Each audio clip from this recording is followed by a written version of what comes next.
And now, from beyond our dimension, this is the JeffMara Podcast. Here's Jeff. Well, hello everybody. Happy Saturday to you. And if you're on the other side of the planet, happy Sunday to you. I hope you had an amazing week. I did a podcast today. Well, I recorded one with NDE legend, Dr. Jeffrey Long. And I'm going to be posting it tomorrow night, and I think you guys are going to enjoy that. One second, though. I want to say this because, Merlin sent me a card. I'm assuming he pulled it for everybody. He's not making it tonight, but he gave me a card to tell everybody about. And there's a lot of noise coming from my old computer, so I want to tell you about it and then shut that computer down so I don't have all that noise. But it's a dragon card. It says Air Dragon, and it shows a picture of a dragon basically flying.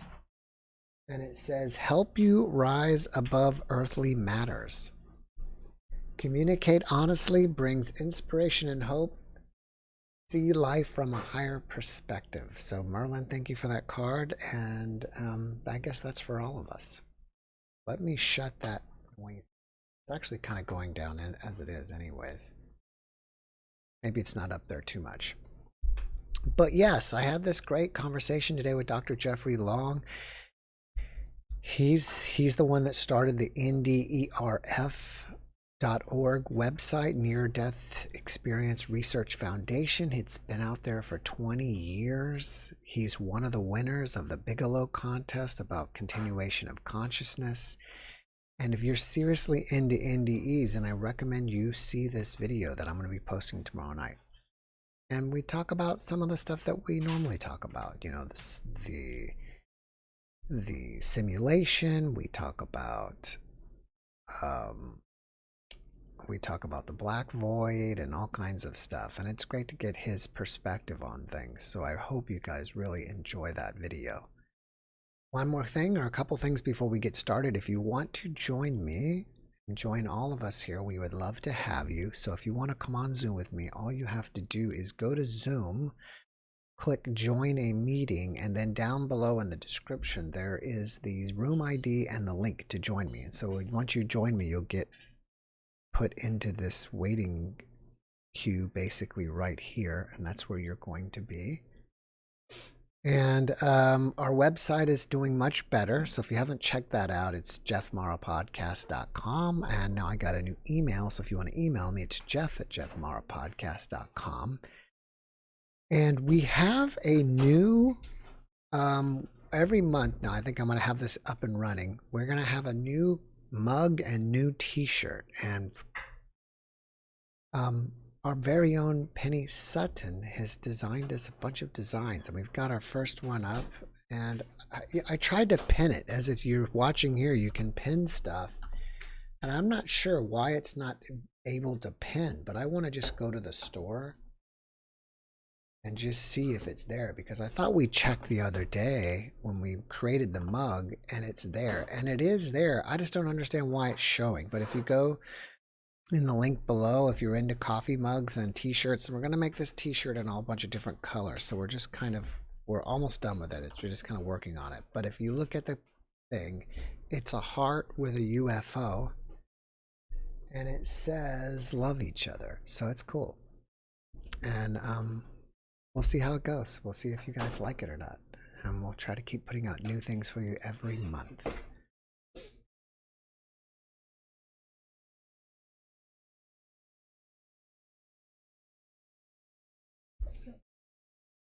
One more thing.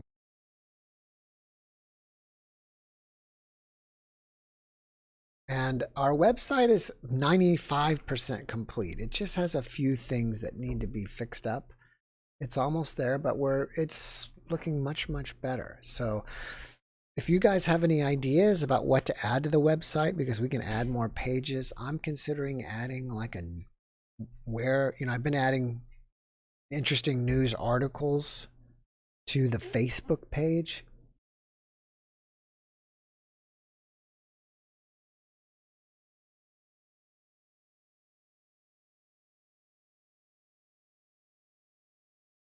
Sorry about that. There was just some extra background noises that I had to mute out. So we have that. I'm thinking about adding, I've been adding news articles to the Facebook page, and I thought, well, should I add them there? I'm not sure. And we'll see. We'll see. All right, so we've already got 2 people here. I just realized I didn't have any of my background music. I always like to have a little background music while I'm talking. That's part of my old DJ world coming out of me. I like to have a little bit of something in the background, not just they call dead air. All right, so Michaelin Moore. Now I'm pretty sure I've had Michaelin as a guest, and I've had Samuel Chong as a guest. So you guys are in for a treat. It appears that we have 2 previous guests here to talk. So let's see what they're up to.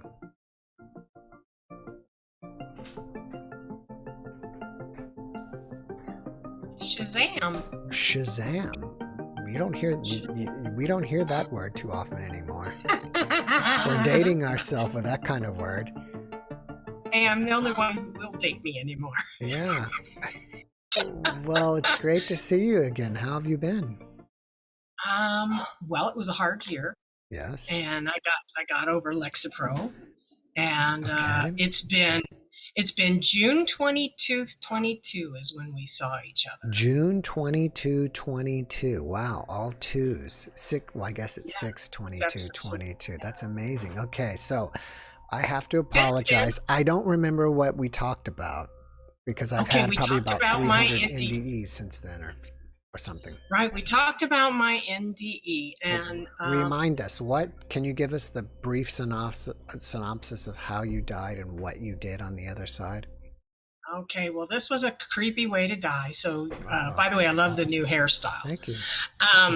It's a creepy way to die, but I was kicked off the back of a running barrel mare chasing a stallion.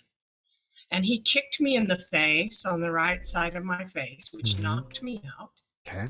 And I didn't realize it knocked me out, but I left the body before it happened. Okay. Yes, yes, and I watched it from a distance in ultra slow motion as the body flopped on the back of the horse and then came off and landed on its head. And then I was in a lustrous void. Do you remember any of this? Is this ringing any bells? Yes, it is coming back. It is coming back. Let me hum a few more bars, and maybe you'll be able to join in. So you may recall that I couched the tale talking about how, as a child, I had the companionship of a guiding spirit that told me how to avoid peril and showed me things. And I had blown it off at the age of 15 as being imaginary, an imaginary friend. And then when I went into the lustrous vast, there he was, and he gave me a life review. So that was the gist of that then. Now, so you're saying that the being that's been with you, you actually encountered him during your NDE. Yes. You got to meet him face to face and say, "Oh, you weren't imaginary after all." Did not see him. It's coming did back not see him. Did not see him. Don't freak out. I tasted him. Ooh. What did he taste like? Everybody wants to know, what does a spirit taste like? It's a metaphor. Just the way animals, we identify each other by scent a lot of times, if you're particularly tuned to that, and I am. Everything he said to me, I recognized as verity by its taste. Okay, I tasted the truth. It was like the truth was wedded somehow, almost chemically, in a way that the moment truth was shown or said or conveyed to you in any way, and all of this was conveyed without words. But when it happened, you knew it. You tasted it. You knew there was no way you couldn't know it was truth. Anyway, you knew that you knew that you knew. So the thing is, the fact of the matter is, I'm a closet mystic, and I'm coming out of the closet. Yes.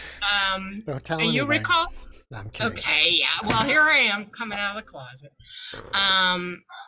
The upshot is, you may recall that I said that there was a pedophile in my extended family. Yeah. Okay. And it was trying to hide from him when I first met Michael when I was 5 years old. Michael told me to go up this tree. He was protecting you. That's right. And he also settled upon me these incredible ecstasies, like the this particular day when he appeared to me. I was hating my granduncle for frightening me and for me having to hide from him. And Michael told me, without words and thoughts, concepts, I would love him one day the way my uncle should be loving me. That I would forgive him, and I would love him and nurture him spiritually. Anyway, so this is the kind of relationship I had with Michael, and it was more or less constant as a child. But at 15, I discovered that I'm the lady who used to sing to the sky to get it to rain in the evenings. Do you remember that part of the story? I would go up as a child up the trees, okay, trying to get it to rain. Are you? I'm going to stop you for 1 second. I'm sorry for interrupting you. Are you from West Virginia or Virginia? No, I'm from neither. Okay. I'm from Florida. Got that wrong. Yeah, Carry on. I was raised. All right, carry on. I always do. I was raised in Tampa, Florida. It doesn't surprise me you don't recognize me. I've colored my hair. I've lost 40 pounds. No, I recognize you. I completely recognize you. I just don't remember and your NDE is familiar coming back. Sometimes it's hard to put a face with an NDE.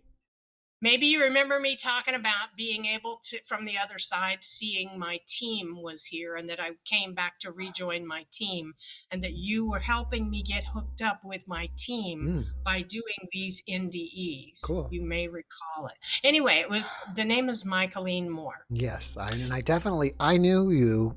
I recognized your name. If you remember, once I read your name, I knew that I had you as a guest before. Yes. So here's the thing.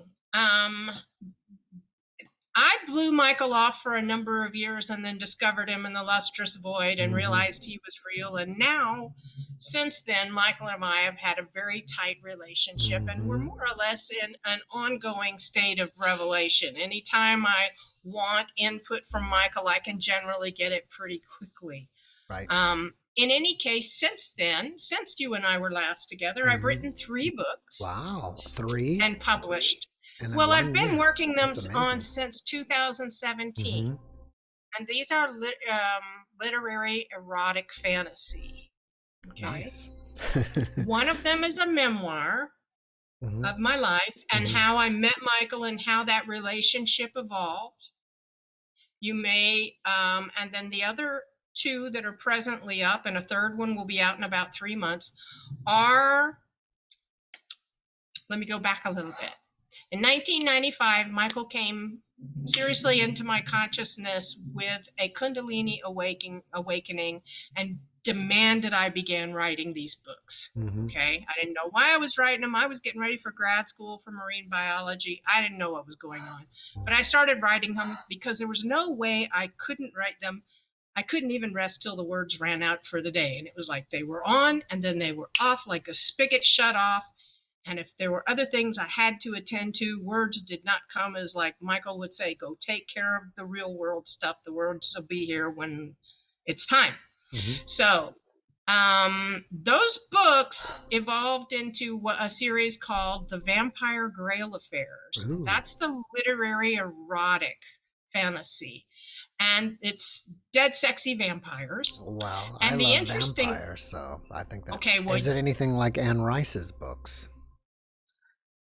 No. No.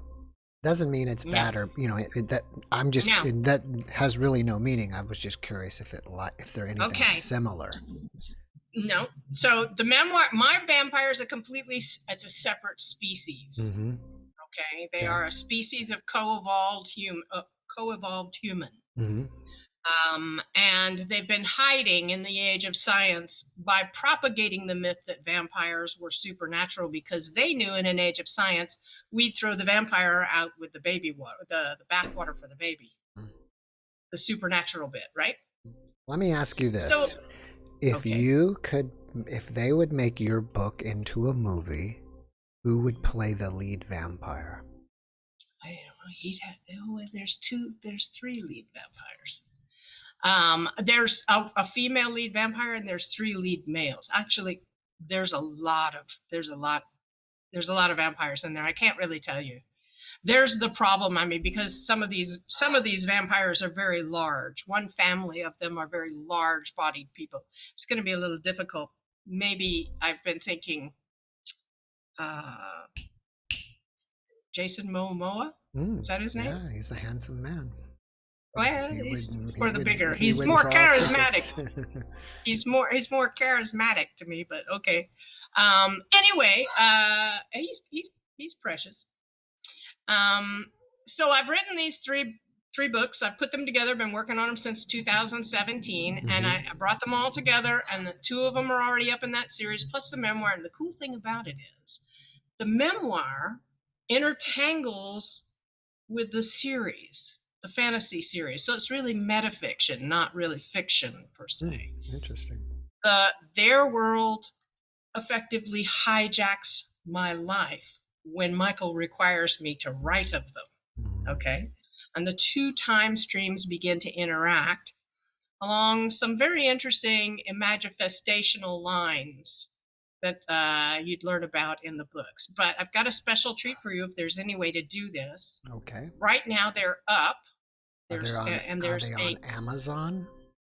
No, they're not. They're at crackedpotpublications.com. Cracked as in already cracked. CRACKED. Publications.com. Okay. And is there any way that I can send you a copy-pasted coupon code so that your viewers can use it to get 20% off if they I don't see why not. I mean, maybe if you want to type it in the chat. I don't have a chat showing here. Well, if you go to YouTube, when you go to YouTube, you could do something like that. Let me ask you this, and if this question is out of line, then you don't have to answer it. But I have had a PhD psychologist who was the author of the book Spirit Message. I don't know the exact title, but it was basically Spirit Marriages. People marrying their spiritual beings on the entities on the other side, which I'm pretty sure she isn't. She has 2 marriages at the same talking about. One with she has a marriage in this realm and a marriage in the other realm at the same time. Would you say that you have some type of relationship with Michael like this? Yeah, actually, my relationship with Michael was a little bit of a thorn in my first marriage. My husband was dead intimidated Ooh, by, he didn't want isn't to it share. funny? Huh? He didn't want to share. Not even writing, I was Mhm. just writing. Where's the problem, Mhm. Anyway, yeah.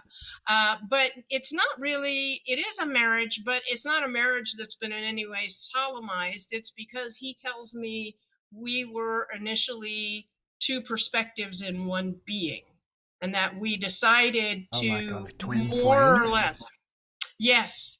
And that we decided to more or less physically separate so that we could experience physical union, Hmm. okay, in many instances. But in this particular life, he's he he's co-experiencing through my body. He's on board through my body. And all my life he would show me in mind space an image of the left side of his face, and I drew the left side of his face for years and years and years. Hmm. And then one year, 2008, after just drawing it again very suddenly and very well, I said to him, "Why do you only show me the left side of your face?" Hmm. And he laughed. I can hear him laugh inside my Hmm. being. Okay. He laughed and said, "Did you not know I am your right mind? Oh, The left side of your face is controlled by the right right. That's brain." correct. Yeah. So he's giving me a double entendre. He's not only meaning he's the right brain is where he is seated in my form. He's saying, I'm the mind that thinks rightly about everything, and I show it to you. Because that's the way, the whole way he has taught me to transform. You might remember this. We talked very much about how he taught me through um, my life review, the vignettes that I visited, that it is not what happens to you that creates your experience of the world. It's what you tell yourself is happening to you and has happened to you. It's the story, the Wow. narration that you yourself create that creates your experience. And inasmuch as you are the God of all your reckonings, it behooves you to take power over what you allow your mind to tell you. You need to supervise your mind. And that was at the crux of the message that Michael gave me. And the reason I rushed back into form, because I saw that when people learn to be the God wielding their will over their own self talk, they could then curate their experience and there would be much less suffering. So I rushed right back into form intentionally, willfully, Hmm. with just a quick, how do I do it? I said to him, how do I do it? And he said, well, you can go back anywhere. You can even go back to the moment before the accident and avoid the accident, but then everything you learned will be forgotten because it won't be part of that time stream. So you have to go back through the last moment if you want to carry this information back and give it to the world. And that's what I came back to do 45 years ago. And now I'm finally doing it with these books. The Cool. Vampire Grail Affairs are an outreach to people who would never read my memoir, but they would read dead, sexy, literary, erotic vampire fantasy, right? But the memoir is for people who aren't interested in that because it is So, very. sorry to interrupt you, but are you yourself a character in the book as a vampire? No, I'm not a vampire. I'm just a problem biter. Little So humor there. that would you a problem But biter? right, if you're not a problem, you don't get bitten unless you ask me very nicely. Do you remember what podcast number you are? Like I usually number them. Like I guess if it was a year No, ago, and we go back 360 days, you're probably 500 and something because we're at I, 8 I, something and 365 back would be somewhere around there. all right, let me see here real quick. I don't know why you care, but I'm You're happy to probably find it for you. 320, 330-ish. JeffMara, Michaeline Moore. 354. See, I was close. You're really good. Well, You rock, buddy. I do. Like a baby in the cradle, you Yes. rock. So 354, is that what you said? 354, yes. All right. So after this live stream. If you're still awake and you haven't had enough, go watch number 354. And that'll fill in all the blanks. All right, so That will again, help. yes. Now, again, how do I get this coupon code up for you're people? gonna have to, I don't know, like I said, you go to YouTube and put it in the chat like everybody else. You have a YouTube channel? No, I don't have one. Oh, well then, you have to have a YouTube channel. Even if you have no content, you can still have a channel.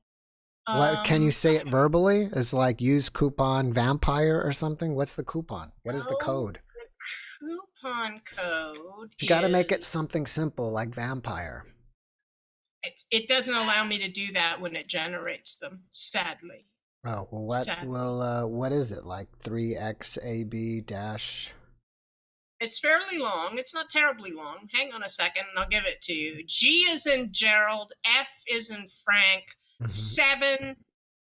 O as in October. J as in like a blue jay. 5. Thomas. W.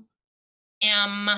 F as in Frank again. So that's G. F. 7. Okay, 1 second. Let's try that again. My wife's gonna type that in the chat. Give me Rockin'. 1 second. Okay, it's G. F. 7. 7. 0. Oh, actually, that's an O. That's not a 0. Letter O. Okay. J5T. J5T. Correct. WMF. And that's for 20% off any and all of those books. All right, she put it in there. It's in there. You rock like a baby, Mara. Thank you. She says thank you. Does it matter? Is it case sensitive? No, it doesn't appear to be. It's all capitals, but I don't know if it's actually case sensitive. Okay. See, because I've gone to your page, Jeff, looking for these live streams while they're happening, and I can't seem to find them. What's the deal with that? I don't know. I mean, it's if you go to my just main YouTube page, it should be. If you just go to, I'm guessing if you go to the main YouTube page, it should be there. Are you a subscriber? Have you no, you're not a subscriber because I mean, I don't know if you subscribe to the YouTube channel because I don't think you have a YouTube channel, so you can't subscribe. No, I don't have a YouTube. I have YouTube, but I don't have a YouTube channel. But I'm very certain. Can you subscribe? If you hit if you subscribe and hit the notification bell. I'm subscribed. Subscribe. Do you hit the bell? Yes. Okay, so every time I go live. Every time I go live, it should be sending you an email or something on your Gmail, I think, that tells you I'm live. This is it. Uh-oh. Is this started streaming 27 minutes ago, so It looks to me like I can put it right here in this chat box. Yes. And I just did. Victory is yours. Claim it. It's yours, my friend. I'm gonna put the website. Can I do that, or will it get in trouble? You can try. Oh, I don't want to upset anybody. I mean, you can we know it's Cracked Pot, and everybody knows it's Cracked Pot Publications. There. Cracked Pot Publications. There you go. Again. Callahan Grant. You know what? I also knew you as Callahan Grant as well. Right. That is awesome. I'm a woman of many names. Yes, you're an international woman of mystery. Yes, I like to keep a low profile because I have PTSD. Ooh. No, seriously, and I'm a hermit. It's okay. I write all the time. I don't mind. Before I run, because I got to get going, there's people waiting on me. But I just want to ask you, I don't know what your background is, but it looks really cool. Whatever you're sitting at, it looks really neat there. Back there? Yeah, the lighting, whatever you got going on, it works. The lighting, the blue and the green, it looks great. Okay, good, because all I see is me in the foreground, and it's mostly dark behind me. Okay, well, looks cool. Anyways, great catching up with you. Don't be a stranger. I wish you massive success with your books, and please don't get bitten while you're out there. Jeff, that's part of the fun of it. And you should go check out the books. All right. You'll have fun. Thank Trust you. me. Sounds good. Have a good night. All right. Take care. Bye-bye. Bye-bye. Bye-bye. All right. A big round of applause for Michael. It was so cool seeing you again. Don't report. All right. We have a busy night tonight. Look at this. There's a lot of people already here, so that's going to be rocking. All right. So here we got Samuel Chong. And Samuel was on previously that we talked about the Thiaoouba prophecy, I believe is what it is, a book about ETs. And he's here to discuss what's going on currently in the UFO world. Samuel, can you hear me?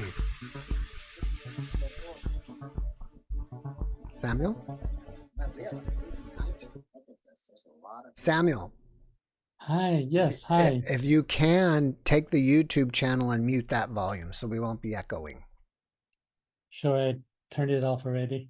All right, great to see you again. I was telling everybody we were talking about the book Thiaoouba Prophecy. Is that what it was? Thiaoouba Prophecy about ETs and among other things. Can you just remind us very quickly what that book was about? The book talks about the author's personal experiences of being taken by this group of highly advanced, highly compassionate, loving people, or ETs, to their planet for 9 days and then came back with a lot of knowledge and information about the ancient civilizations, the facts about reincarnation, stories in the Bible, as well as some of the advice or warnings to us, how we can mend our ways and change the future for the better. All right, and the author, I believe, is, I don't know if he's still alive or not, Michel de Marquet, a Frenchman. He passed away 5 years ago. In fact, he was living in Vietnam. I think you tracked him down in Vietnam, right? Yes, that's right. All right, and so, I'm sure you're very aware of what happened in Las Vegas. There's another guy, another whistleblower that just came out with a bunch of UFO information. How does this apply to that book? Well, David Grush, I think that's the person you're referring to, right, disclosed some of his experiences retrieving the crashed UFOs, the crashed ETs spacecrafts. And I was thinking, if they crashed on Earth, that means their technologies were not that far advanced because they crashed. There are ET spacecrafts that didn't crash and won't crash on Earth because of their highly advanced technologies. So if we want to learn, we should learn from the masters, the ETs that have far more advanced technologies than the ones whose spacecraft crashed on Earth. So I was thinking maybe we should address some of the other points that we didn't get to discuss in the last show. All right, what are those? Regarding this book. Mm-hmm. Because I think it's very important for us to know that we are relying more on technologies. For example, ChatGPT and some of the things that may not necessarily be assisting us for our spiritual growth. Mm-hmm. And the book actually talks about a lot of the things that may benefit us, practically speaking. For example, applying some of the details, some of the information in the book that can really benefit our day-to-day lives. One of the things would be that can benefit our health would be to fully utilize the effects, the therapeutic effects of colors. In what way? And in what way would we use those therapeutic effects of colors? For example, there are clinical studies done by different researchers that show that the color green can help to alleviate migraines or headaches.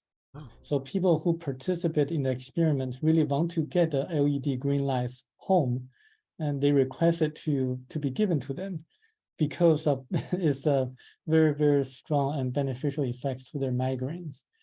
Oh, it's So this amazing. is just one simple example. So, have you followed the case of what happened in Las Vegas with the people seeing the ETs there? Yes, What is your actually, opinion on that? I think they may be some ETs. Um, there may be some kind of creatures as well, because if the ETs can visit us, they wouldn't behave like that. I mean, my personal opinion is that they may be ETs that are not as advanced as the ETs mentioned in the book Thiaoouba Prophecy, and they do have different kinds of ETs. And Michel de Marquet, when he visited Thiaoouba, he saw at least 147 different species of ETs on their planet being shown to him. On their planet. On their planet, being shown to him. And their planet, was their planet called Thiaoouba? Yes, that's Right. the name of their planet. Okay. Are you? I'm sorry. Go ahead. Yes, so we are not alone in the universe or in the galaxy. There are different kinds of ETs. If we are to learn from them, we should learn from the best. Yeah, I agree. Are you aware of Chris Bledsoe, ET contactee? Kind of one of the most famous cases out there. Not really. Can you briefly tell me what he? Oh, I'm going to be having him as a guest this week, but he is from North Carolina.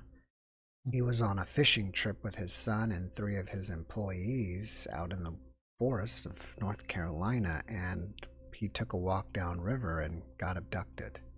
And all the other people there saw the ETs. So you have multiple people. He disappeared for 4 hours, and I think they did a memory wipe on him, because every time they try to retrieve those memories, he just gets a headache. But they went looking for, his son went looking for him, and then he saw the ETs and they paralyzed him. And the other guys waited by the fishing poles, and then when they came back, then the ETs came and they got in their truck and took off, and they were being chased by ETs. I'm just curious if you're aware of that story.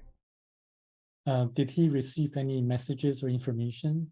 Yes, and he has some. I've read some of his book, and actually the ETs they were afraid of the ETs, but the ETs were telling him that we're trying to help you. It's just we have this natural fear response. I mean, when Michel de Marquet encountered the ETs, in the very beginning, he didn't have any fear because he felt compassion. He felt love from them. So he was just always wondering whether it was a dream for him or not. So I guess there's kind of a loving and compassion energy with those Thiaoubans when he was kind of interacting with them. And the thing is that this Thiaoouba prophecy, the reason I really want to refresh people's memories, that it covers a variety of different topics that we always wonder about. For example, what happens after death? What happens before a person is born? And why the memories are wiped out? And is there really like a life review and life preview process? And I guess a lot of your guests shared the stories about the life review process, and also choosing this life form to learn different spiritual lessons. So that's why we come here, is to learn spiritual lessons. Exactly. So the process is that after we pass away, after we die, our astral body will leave the physical body, and 81% of the electrons of the astral body will reunite with our higher self after 3 days. Interesting. So this is why 81%. What happens to the other 19%? The other 19% remain in nature until a person is born again or reincarnate again, or until they are joined with plants or animals. So they actually float in nature, and actually they are what some people would see or call ghosts, because they resemble the appearance or shape of the person who just passed away, because of the static forces of the electrons, and also because electrons have memories. So they frequently haunt the places they loved or hated. So that's the other 19% of the electrons. The 81% of electrons rejoin the higher self after 3 days. And this is why Christ resurrected after 3 days. And this is why in Tibetan culture, the corpse of the dead are not to be touched for 3 days. So this actually makes a lot of sense to me. So after 3 days, then will the electrons become some other physical matter on the planet? Well, after 3 days, the 81% of the electrons rejoin the higher self, which is actually a spiritual self or our soul, like higher soul. And then what happens is that there's going to be a life review process in which everything that I did would be felt, and everything I did and what other people felt would be felt by me in the life review process. So it's more like the holographic experience in which I would know everything, how other people responded to my actions. And then I would be either very glad or regretful for the things I did. And I would determine what kind of lessons or spiritual lessons to learn in the next lifetime. I would think that every one of us would make mistakes every time we come here, especially since our memory is wiped before we get here. So do you feel that this cycle of coming here and learning lasts forever? Or is there an end point to it? There's definitely going to be an end point. It really depends on how we behave or how we live our lives, whether we focus more on compassion, love, or more on materialistic aspects of life. So if we focus more on the spiritual aspects of lifetime, we can progress at a much faster pace, moving up the ladder faster than if someone just focused on earning a lot of money and also enjoying material life. Because God, when it created everything, it really wanted to enjoy or maybe experience the his spiritual life through a materialistic aspect of life. So this is why it inserted a tiny portion of itself into each one of us in order to experience the things that we do in lifetimes and also the spiritual lessons that we learn. So we constantly feedback the lessons we learn to our higher self, which is also part of the Creator. I believe during our last podcast together, do you remember what number that was? I don't. I have to check. Do you remember when we were together? Was it about a year ago or a little less? It's about a year ago. So somewhere around June or July of last year, we did this podcast and we talked extensively more about the book. And I think during that podcast, we talked about the life of Jesus some. Yes. Is that correct? And did Jesus wind up in Japan or somewhere? Well, there are actually two beings, one Jesus, one Christ. And people always wonder about the ancient scriptures in the Bible and why some people claim that Jesus went to India and why there's a tomb of Jesus in Shingo Village, Japan. It turns out that the Jesus who was born out of Virgin Mary was actually born out of the embryo implanted by the ETs from Thiaoouba, so that the prophecies could be fulfilled and people would know that someone extraordinary was going to be born this way. And because Jesus was born that way, he had to pass through what people would call, or the Nagas, ancient Nagas would call, the river of oblivion, forgetting all the things that happened in his past lives, forgetting the knowledge to perform miracles. So that Jesus couldn't perform miracles.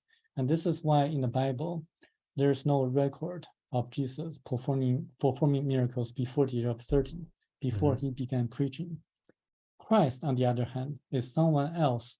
It's an ET who took on the body of Jesus, made by the Thiaoubans that resembled the appearance or the shape of Jesus at that time. So there were two beings at the same time during that 3 year period of time, when Jesus who was traveling, and the other is Christ, who was preaching. So this is why when Christ saw his mother after he began preaching, he didn't call his mother mother, he called his mother woman. And yeah, so it makes perfect sense. And yeah, so this was I talked last time. A lot of people talk about Jesus returning someday. Do you think Christ, the ET, will return, or does it talk about that in the book? Well, if there's a prophecy in the book, then that would be the prophecy. It doesn't really indicate when or if Christ will be coming back in the book. But this is one of the messages that I learned from Sheldon Mackay, the author, that he wasn't allowed to write in the book. He told you personally? Yes, he did. Do you have a timeline for that? The timeline is within our lifetime. Wow. It's exciting. Well, to you and me, they're within our lifetime. For people who are older, I don't know. Right. Do you think, I mean, yeah, I mean, our lifetime could be another 50 years. Do you think it would be that long? It wouldn't be that long. Wouldn't be that long. Well, I can give you some kind of analogy or parallel event that happened in history. So remember when Enoch was taken by gods or the Thiaoubans or Jehovahans, he never came back, but there was a book of Enoch. A book of Enoch. Okay. When Michel de Marquet read the book of Enoch, he was extremely surprised at the similarities of what Enoch personally experienced and what he experienced, the descriptions of where he went to. And he believed that Enoch was taken away by the same group of ETs, the Thiaoubans. And if you do the math, the calculation, a few decades later, probably like 40 to 60 years later, Noah was told to build an ark. Noah was the great-grandson of Enoch. So if you do the calculation, Michel de Marquet wrote a book in 1989, and he got it published in 1993. If you do the calculations, you're going to know when that is likely going to happen in the future. Have you read the Book of Enoch? Yes, I did. Did you look at it from a viewpoint as if it was from the Thiaoubans, and if so, was it very remarkable to you? There are some parts of the book of Enoch that are remarkable to me, the similarities of the experiences and the descriptions, but there are also others like the like the watchers and also the fallen angels. The fallen angels part doesn't really make a lot of sense to me. Like they interbred with the people on Earth and things like that. I think those are just probably grafted or people's imaginations or legends. I don't think those really happen because universal law, according to this book, prohibits the interbreedings of different ETs from different like levels or categories of planets. That's fascinating because quite a few people on this planet say that they have alien-human hybrid children. Well, this is very interesting because I really want to talk about this.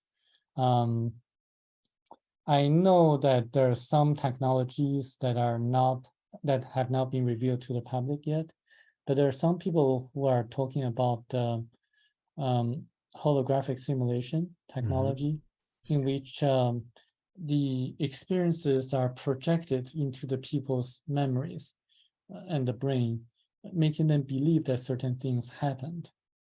And I think those can be done using either psychic powers or modern technologies. In the book Thiaoouba Prophecy, the ETs, the Thiaoubans, performed what they would call the magic, the holographic simulation to Michel de Marquet, into making him believe that something terrible was going to happen when they were traveling. But he was then told it was a psychic kind of simulation that they performed on him in order for him to know that certain magic can actually happen. And actually, the miracle of Fatima, the Virgin of Fatima, was actually one of the miracle. I mean, the magic or the hallucination or simulation that happened in the history. So are you saying that some people who claim to have been abducted by aliens could be just a victim of someone putting some kind of holographic simulation within their mind? Is a possibility. We have to look at the facts. If they're talking about surviving or maybe living or being enslaved on Mars or on the moon or on different planet, that could be a holographic simulation experiment performed on them, because as we all know, currently there are no life forms on Mars, because Mars is a dead planet. It's a planet that had cooled down about 1 million years ago or so. When a planet's core cools down, it doesn't have the electromagnetic force to capture the atmosphere that's crucial to the survival of life forms. So the planet becomes like a desert planet. So if people are talking about being enslaved on different planets like Mars, I think that would not be possible. I mean, it's just something that's too strange to be true. Is it possible that they have some kind of manufactured base under the surface? I don't think so, because if people try to enslave others, different on different planet, they would have been stopped by the ETs that kind of monitor our activities, because they want to ensure that we survive on the planet on our own without being invaded or intervened negatively by other kind of malicious ETs. The reason I'm saying that is that we were warned off from the moon when we landed on the moon 50 years ago. We did land on the moon, but something happened that wasn't disclosed to the public. This is the reason why we haven't been on the moon for 50 years, even though the costs are much lower and our technologies are much more advanced than before. Because imagine if you see two groups of gorillas fighting amongst themselves in a forest in China, would you really want to invite them to your beautiful mansion? You wouldn't, because they would make a mess or pollute your beautiful house. Similarly, they would prevent us to explore other planets in the galaxy or the solar system, because we would pollute everything, and we are not ready. We were not ready. We are still having a lot of wars here on Earth, and they wouldn't allow us to make a mess on other planets. Similarly, they would prevent others from doing the same to us. So, do you think it's not possible that Elon Musk is going to make it to Mars? Exactly. It's not going to happen. Oh. Well, I have to run because I got 8 people waiting on me, but it was great catching up with you. If people want to find out more about the book Thiaoouba Prophecy, is it on Amazon? It is on Amazon. People can just type the name of the book on Amazon and find the book. Mm-hmm. By the way, I also want to mention that Sure. what we have been talking about, including what we talked last time, only contains about maybe 10% of the book. Mm-hmm. So there are a lot of other useful, practical, interesting information, and people can find out by reading the book. How many pages are in the book? There are less than 200 pages, but it's a very dense book. That's something I need to read then. Yeah. Well, Samuel, it was great catching up. So if anybody was interested, you know where to find Thiaoouba Prophecy. How do you spell the word Thiaoouba? It's spelled as Thiaouba. Thiaoouba. All right. That's awesome. That was great seeing you. Don't be a stranger. Come back and see me again. We can talk some more about it. Great. Thank you. All right, Samuel, great seeing you. It's great catching up with you. Bye-bye. All right, have a great weekend. And he's gone. Thiaoouba. All right, that was it. All right, so that's cool. 2 previous guests have been here this evening. And boy, we are packed tonight. All right, Gertrude is here. And Gertrude is a previous guest, and she's also a channeler. And I believe she returned to do some channeling for us. And I'm trying to remember who she channels, but if you would like to ask the channel, so if anybody was interested in some information, get your questions ready, because I will let you guys ask the channel what you want to ask. And Gertrude was also a previous guest a long time ago. She was a nun, or in the school of, I'm not sure what you call the school. I don't know why I can't remember that, but she was, we'll have to ask her about that. She was a nun at one time, and she became a channel, and her life is completely changed. And where is she? She's here somewhere.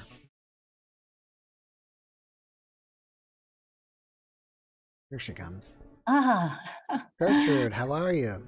Oh, fine. Welcome back. I was trying to tell them you were a nun at one time, right? Yes. And you left. Yes. Would you say that that's all where you were there? Is the seminary only for men? That was a Carmelite monastery. A monastery. For women only. For women and only. It was the same order of nuns who are suing the Bishop of Fort Worth, Texas. Wow. Bishop Olson. Mm-hmm. Because, he was taking some kind of unprecedented action against them. So they're suing him? Yes, same order of nuns, Discount Carmelite. Wow. But in Malaysia. In Malaysia, wow. Yeah. So are you going to be channeling again for us? Well, yes, I'm still. Your dog doesn't know. My dog, I don't know if your dog agrees with that. Well, as you know, I'm still practicing on it. And so yesterday, the Ra Collective told me something that was very interesting. Mm-hmm.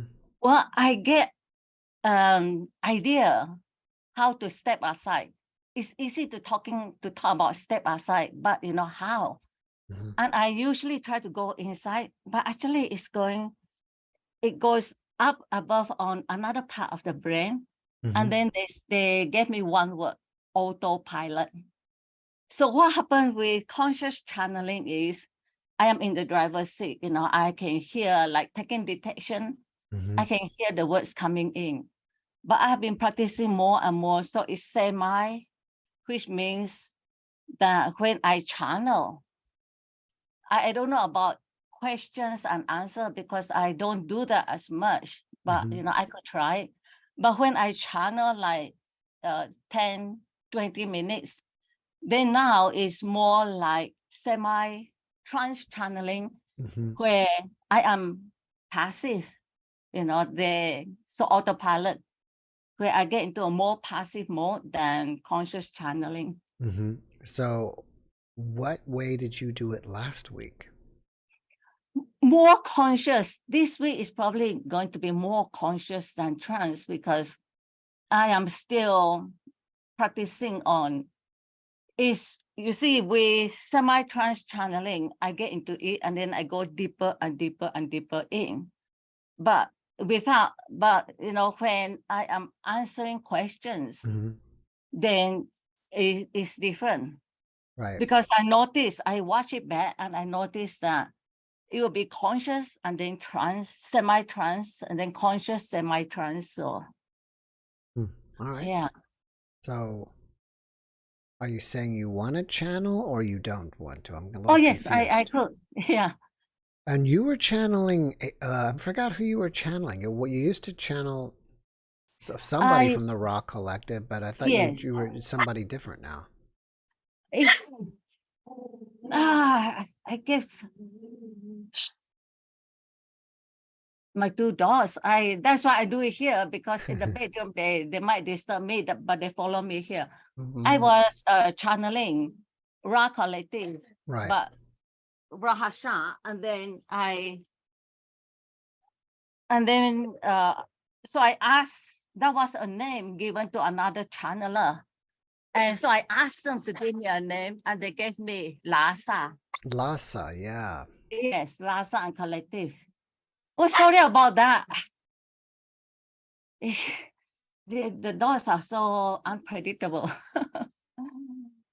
All right, well, let me see. If I told everybody if they want to ask Lhasa some questions. Let's see if anybody wrote any questions. We can get ready here to see what you know.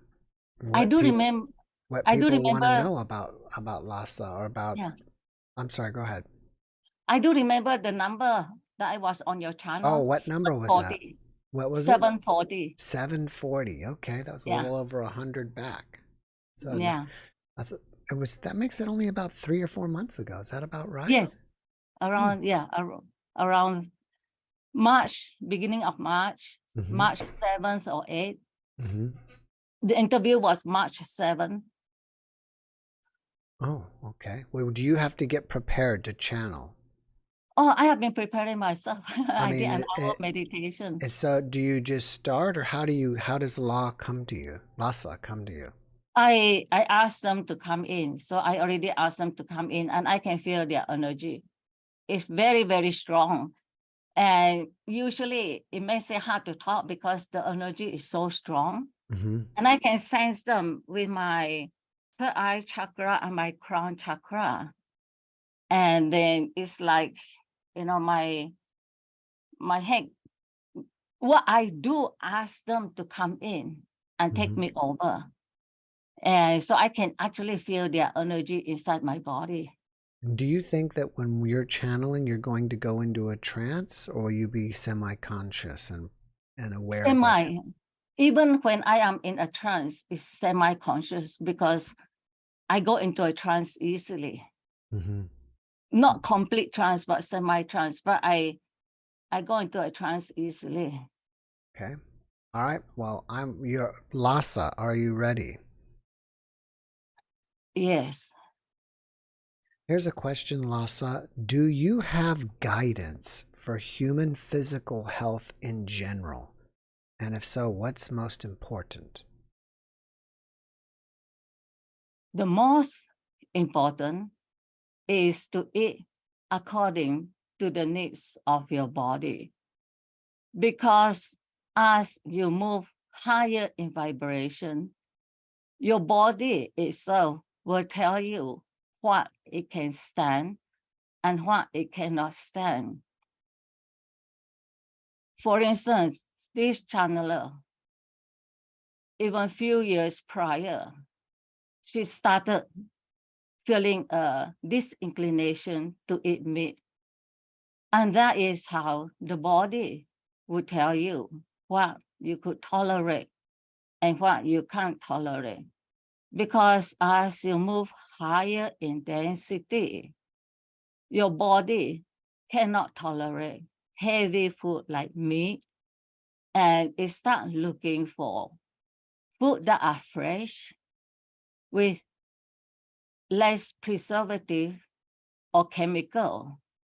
And the body will find itself moving towards lighter and lighter diet, like more fresh vegetable, things that are more fresh than anything else. And especially not meat, because meat comes from suffering. The animal who produces the meat for our consumption comes from suffering. And it is not good to consume suffering in your body because it lowers the vibration of your body.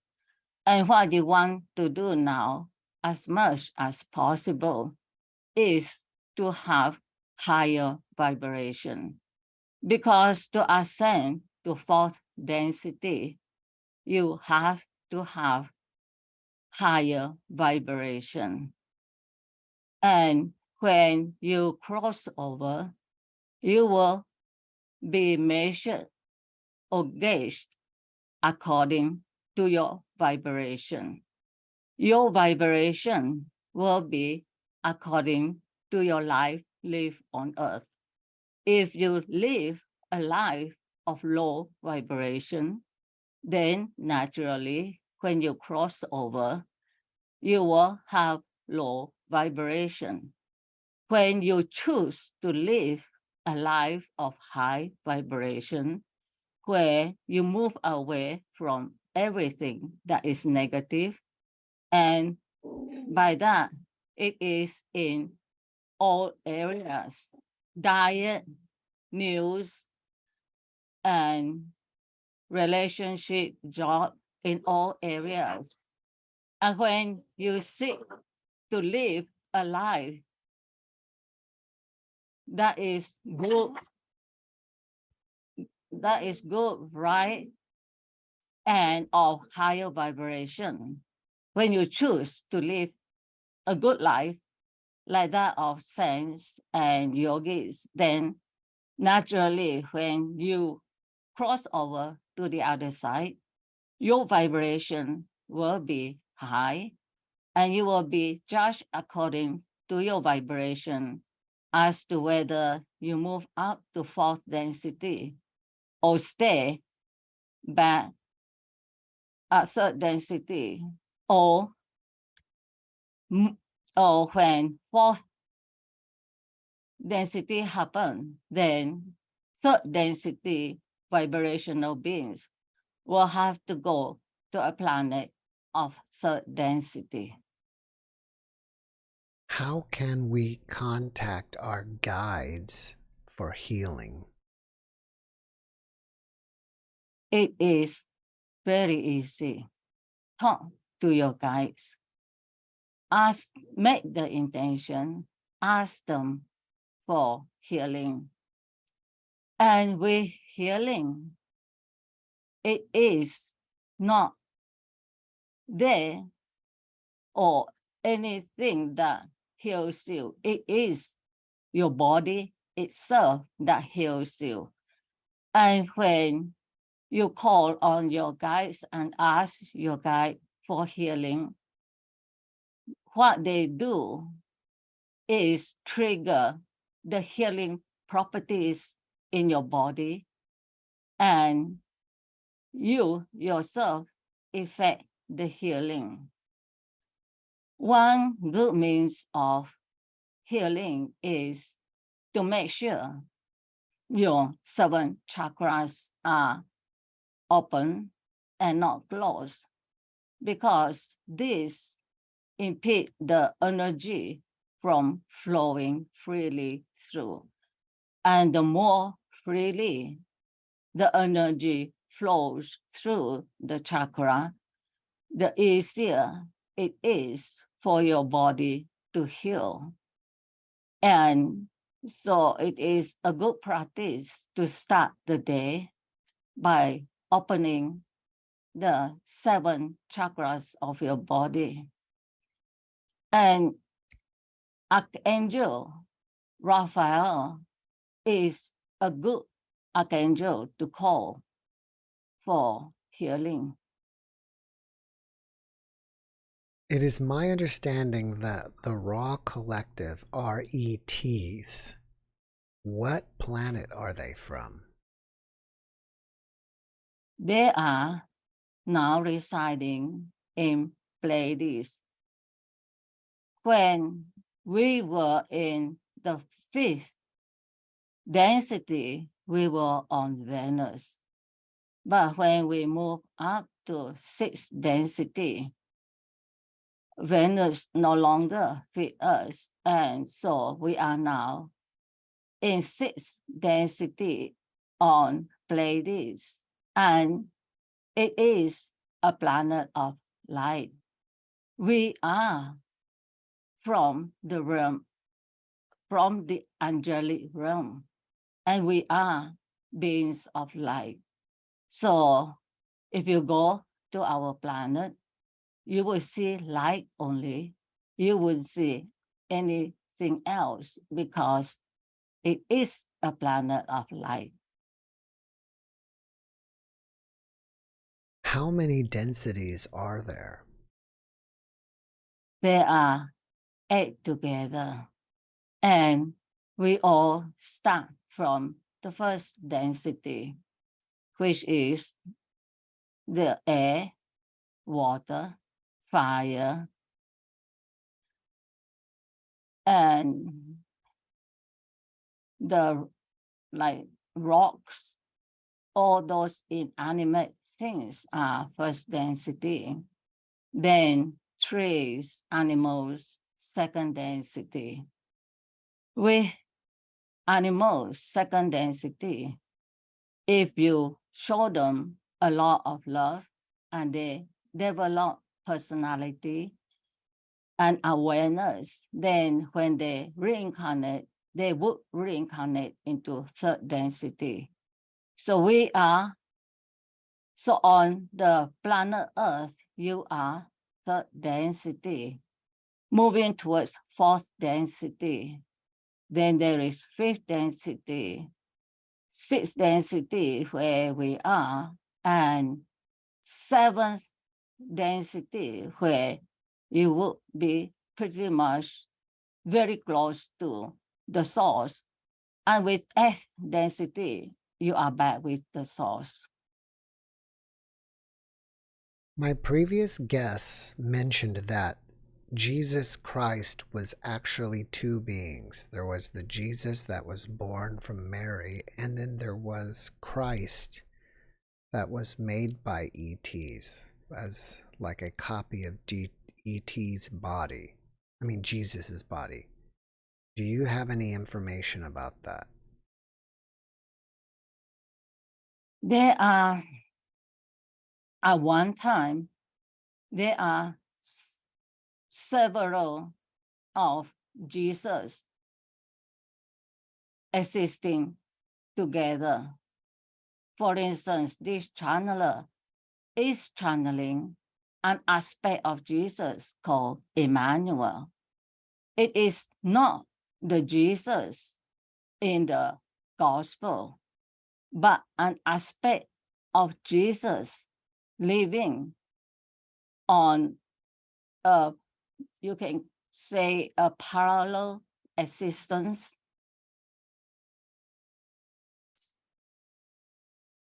So in that context, it would be under that context.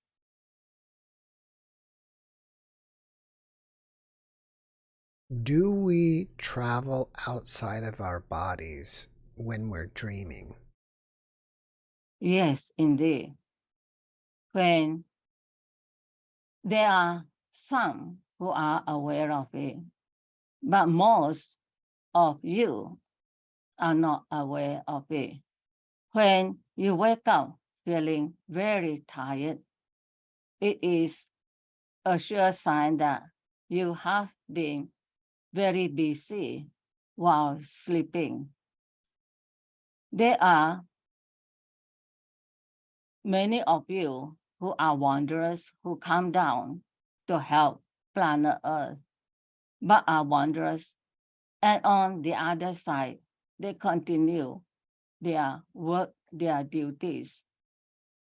So when they are sleeping, very often they are back on those councils, engaging in work that they do.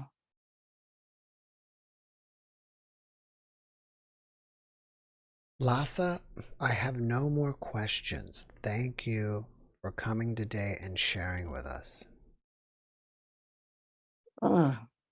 Today, because I prepare for it, the energy is very, very strong. I could feel it, I could feel him talking through. Were you conscious during that? A step to the side or up behind? Yes, this today is more step to the side. I could feel him talking the words, and I can feel his energy. And the energy is very strong as compared to last week, because last week I came on to show the lights, the orbs that I have. So I wasn't prepared, but this week I prepared in advance by staying an hour in meditation. Do you see orbs often? I capture them with my iPhone camera. I see them through that. You have is there an app that turns your camera into an infrared camera? So you can No, I just use the regular iPhone camera. You just turn it on video and take video of yourself or pictures? So I wake up several times at night, and every time I wake up, I turn on the iPhone camera, and the iPhone video camera. It's like taking videos. And then I will see, sometimes there are few, and sometimes there are not many, and sometimes there are floods of them. But the last few months, I see this red, like orange light. I could actually see it with my eyes, a quick flash. And when I slow it down, I will see different shapes, different sizes. And the last one was really remarkable. It was in 4 colors. Are you only seeing it on camera? Like you don't see it with your eyes? What I see with my eyes is like when I have a flashlight at night and I put it and I turn it on, then I see these sparkles. They are not dust because dust don't glitter. This glitter and they move around. I need to try that. If I wake up in the middle of the night, just turn on my iPhone on video and see if I pick up anything. Yes. I think that would be amazing. Well, Gertrude, before we run, what is the name of your YouTube channel? Trudishsu, TRUDIHSU. And my website is the same, trudishsu.com. And I'm very sorry about the dogs. No, there was no problem at all. Are you channeling on your YouTube channel? I mean, do you have videos of you channeling? Yes, I do have a lot. I channel, So if somebody wants to go see more of your channeling, they can check it out there. Yes. Awesome. All right, Trudy. Well, listen, I got to run, but thank you so much for coming and channeling for us. Come anytime, don't be a stranger, and have a great rest of your weekend. Okay, thank you. All right, bye-bye. Bye. And a big round of applause for Trudy. And someone said I was sleeping, and I wasn't sleeping. In the chat, what was happening was my contact in my left eye was bothering me. I kept kind of doing this to kind of maybe move the contact around in my eye. And there was somebody at the very beginning of the podcast that gave us a super thanks, and I should have mentioned it earlier. And I don't know if my wife came late, and I am so sorry for not recognizing you and thanking you. And she can't find it either. I guess my chat doesn't go back far enough. But for whoever you are, thank you so much for that super thanks. We really appreciate it. And again, I apologize for not recognizing you for that. All right, next up is Zach. Let's see what Zach's up to.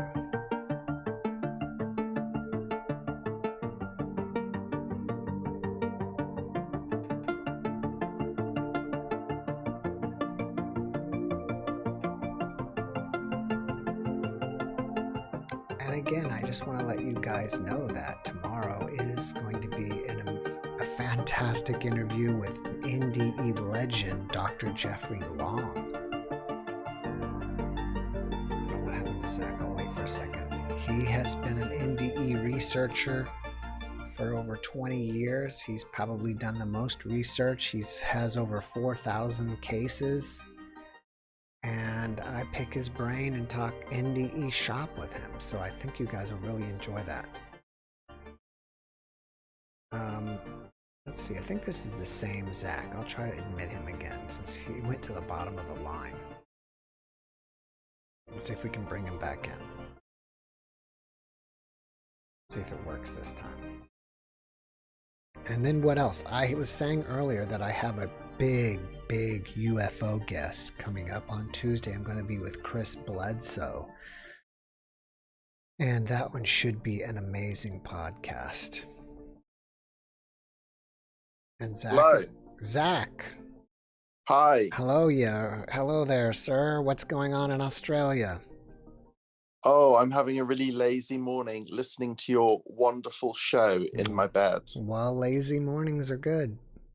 And what a better Yeah, I way to agree. spend it than being here with all of us, with me and Yes. 283 of your closest friends. Sure, yeah. Mhm. I loved that lady who came on earlier, and she said Michaelin? she was like really high energy, and she was Yeah, like, she's awesome. "You rock like a baby." Yeah. She was great. She's amazing. You should check out the podcast we did together. Yeah, I will do. So what's new with you? Well, I would like to talk about when I was meditating for the first time. So The very first time. How long ago was this? Oh goodness. I think 3 years ago, that's what I'm gonna say. Mm-hmm. And it was really expensive actually. I did it was transcendental meditation, and I really wanted to learn it for a long time. Mm-hmm. And I'm in Australia, as you know. Mm-hmm. And in Australia, you get your tax back around this time of year, actually. You get a lot of your tax return money back. And so I thought, well, I'll have like a bit of money. So it's very expensive, but I'm going to do this transcendental meditation. So I did that, and it was really wonderful, and I learnt it. But it was also very simple. And then I got back home and started to practice the meditation, and I just kept thinking to myself, oh, this is so boring. Wow. I just can't stand doing this. This is so dull. But I paid so much money for it. Mm-hmm. So I thought, well, I'm just going to do this every day because I don't want to have wasted my money. Exactly. Because so I just kept doing it. Maybe that was their intention, to get you to commit to it by charging you so much money. That was their way. Yeah, I mean, it works. And so I just kept going. And then all of a sudden, I started having these funny movements. Like I would sort of like have like a kapow of movement coming out of me. And then I thought, oh, this is strange. And then it started getting really violent. So I would be meditating, and every time I would say the mantra to myself, I would have this enormous shaking coming out of me. And so I started making videos of it because I just thought it was extraordinary, this shaking that would happen to me when I was meditating. Would it look like you were having a seizure? Yeah, it would. Yeah, it would. It was really odd. It was like, it looked like someone had like put a spell on me. It looked like, just it was quite extraordinary. Anyhow, so I just kept doing this because I thought, oh, this is actually getting to be interesting now. So just keep going. And then one day I thought, oh, well, I won't bother videoing this because like you can only have so many videos of somebody shaking, And so I thought, oh, well, here we go again. Obviously, I'm going to start my meditation. I'm just going to start shaking as always. And indeed, that did happen.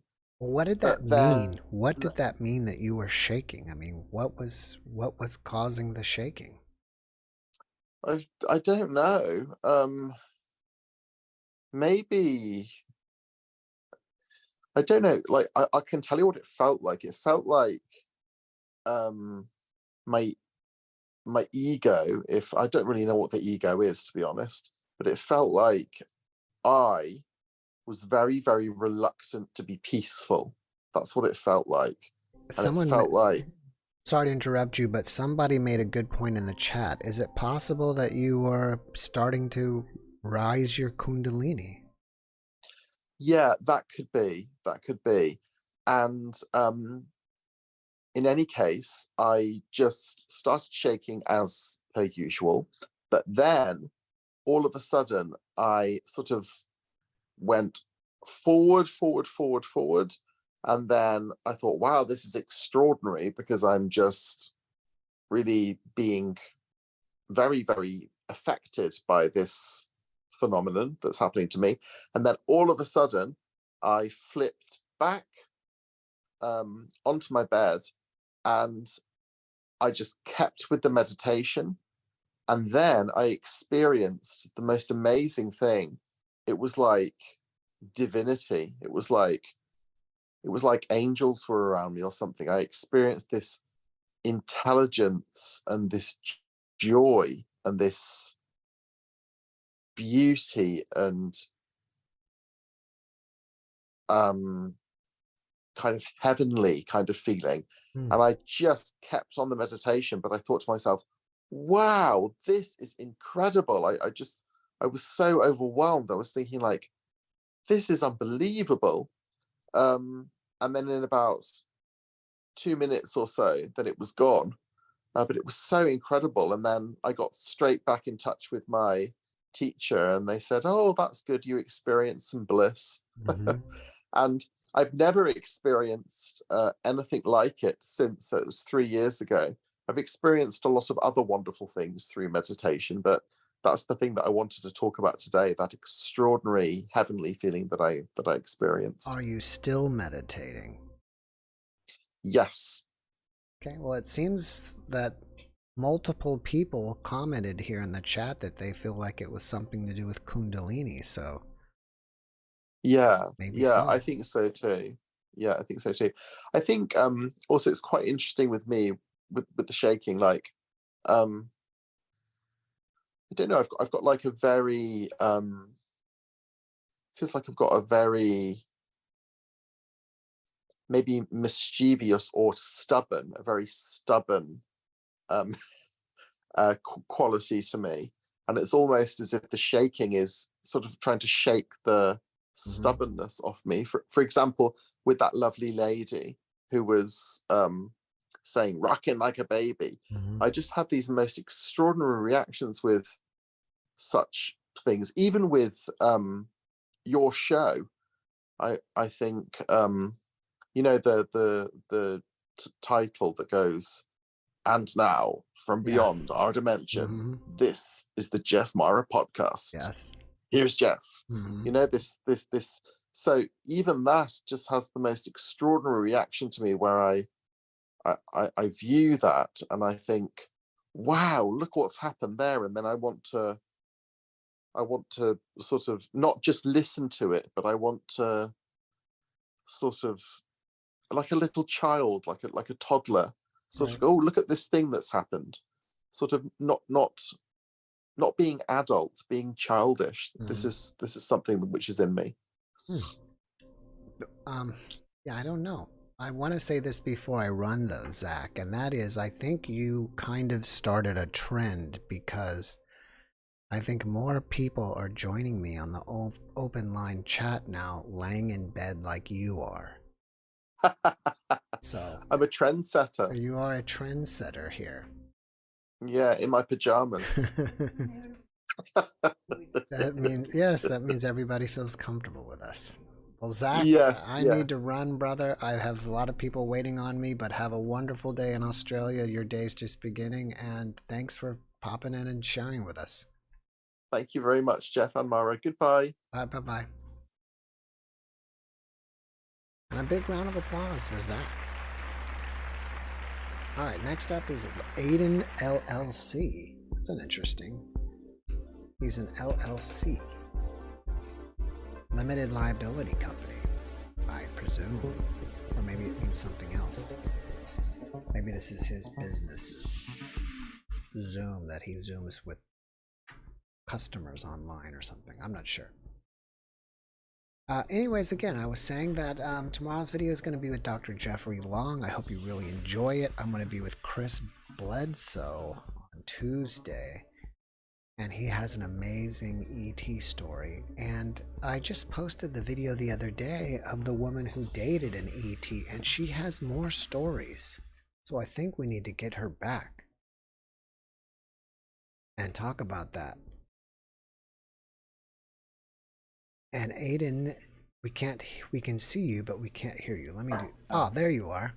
Yeah, Hi, Aiden. here I am. Welcome. How are Hi, you? nice to see you again. Nice to see you. Where are Or you? Yeah, I've seen you've been I on actually before. can't see you on Zoom right now, but I'll look on the stream.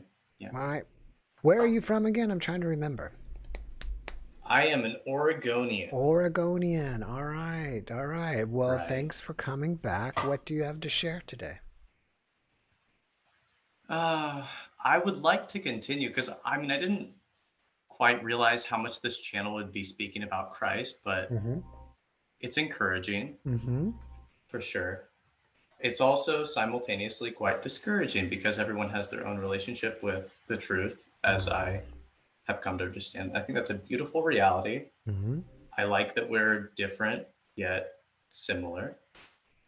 And I think that's just the beauty of reality. Mm-hmm. But at the same time, when the poles, I guess, become too polar, I don't know how that works, but yeah, then it becomes really sad. There's just an element where I feel like people have a distorted perception of like oneness. I don't know how that's possible, Mm-hmm. but obviously I'm kind of a fatalist, and I've realized that perspective Mm-hmm. not everyone shares. What But do I you do think mean? there's a reality. Can you give us a little deeper about what you mean by you being a fatalist? Yeah, so from my understanding of fatalism, it means like the inevitability of all things. Like, Okay. Like it's inevitable uh, that we're gonna pay taxes, oh God. right? Whether they Yeah, say yeah, or that and we'll we have all die and pay taxes. Those are the two things we have to do, right? death and taxes. I played that when I was an actor, quote Mm-hmm. unquote, when I Mm-hmm. was in theater, yeah. Yeah. It's that's true. I mean, there's just like certain fundamental things, especially Mm-hmm. I think death and taxes represent the idea of like wages of being like compensated for work, and death being like the consequence of certain works, Mm-hmm. I guess you could say. And I think those are just sad fundamental concepts of like we fall into these things eventually, Mm-hmm. and we agree to fall into them too. That's the worst part. We agree to be compensated in death even, because we think that we want death, and then we realize like, oh, dying, and then like what that inevitably means is terrible. You know, you don't actually want nothing, but you think for a little bit as a being, right? You're like, I'd rather not be. There's got to be a certain point in existence in eternity, right? The timelessness, Mm-hmm. where you think like, oh yeah, I don't want to be anymore. That's kind of It has to interesting. happen I don't know if I've ever. Do you really think people are saying to themselves, "I don't want to be," like not in exist? eternity. Period. Yes, In eternity. I think, yeah, I think that demons, I would say, whatever the negative entities are, right? The negative energy, Mm-hmm. what they embody to an extent is like the lack of form, the lack of structure. You know, like their ultimate goal and what they actually become in finality or whatever you want to say, like they just kind of become like an amorphous blob, I guess, is just my sense of it. And again, this is why I don't like channeling. I don't like all this other stuff because I don't rely on my own understanding. I believe there is a reality in which these things exist, but what goes on, right? What is fundamental? I don't believe that to be my own opinion. I believe it to be what everything conjoined together does, if that makes sense. And what that is, the only reason that that continues to be is, uh, I guess, the choice, which is really important. That is what love is ultimately, is like we allow everyone to choose. And what that choice is just what becomes the next reality, I guess. You know, we can, I don't know. It's something like that. It's whatever made this what we are currently doing. That is what we all chose to do. And that will continue to happen over and over again. And despite the fact that it has so much suffering in it, that is partially to do with the fact that there were all these negative energies that we allowed to influence us because of love. Right. So you're saying the suffering is from negative entities, and I'm not saying you're wrong. But they're not negative. I mean, like negative, we are one. Right. So negative is the words do not do any justice. I'm sorry, I almost sound angry. Mm. But I hate, there's an element where the only word that matters is God, really. I guess God, whatever God represents to you, and is singularity. I mean like a complete singularity too. I don't mean like all this other stuff. Just what it means to be all powerful, completely everything. What it like to be the powers of powers of powers. That guy that came on after me last time, who said he's the truth of truths of truths of truth, absolutely madness. What he represented was, but I love him. I think it's funny because he did himself a service to everything, but there's no, you lose love really quickly, I could say, doing what he does. I don't remember what happened last time, but I want to say that this he is mocked, he kind of mocked me. oh, He I just don't, mocked yeah, the truth. if he did, I apologize for that. No. This is a space where it's supposed to be a non-judgmental space where people can come and share their experiences, share their philosophies, share their theories, and it's an open dialogue here. So I try to create a space so everybody's welcome and they can say their piece, right? Yeah, and he deserves to do that, and I'm glad that you interjected too. The main thing is he represented what is kind of like he got meta, I guess, about the paradox, but he mocked the paradox of existence, and that to me is kind of where the division comes in, right? When you start to say, for example, you can just say truth, right? But you can also say there's a truth of truths of truths of truth. You can start to kind of act like you're going deeper into the singularity, but there's no. And anyways, what it does is it divides up the word, it divides up love, and I guess that in its sense. So, and what I'm describing is love, like the allowance of truth to be said in many different ways, the allowance of love to be said in many different ways, is the beginning of existence. And that's the problem and the solution. And I know I said this last time, but that's genuinely how existence works. I cannot find another way to compose anything, any concept, any one thing in any other way. There's always a polarity, and that polarity can also be the same as the opposite. Yeah, and it sucks.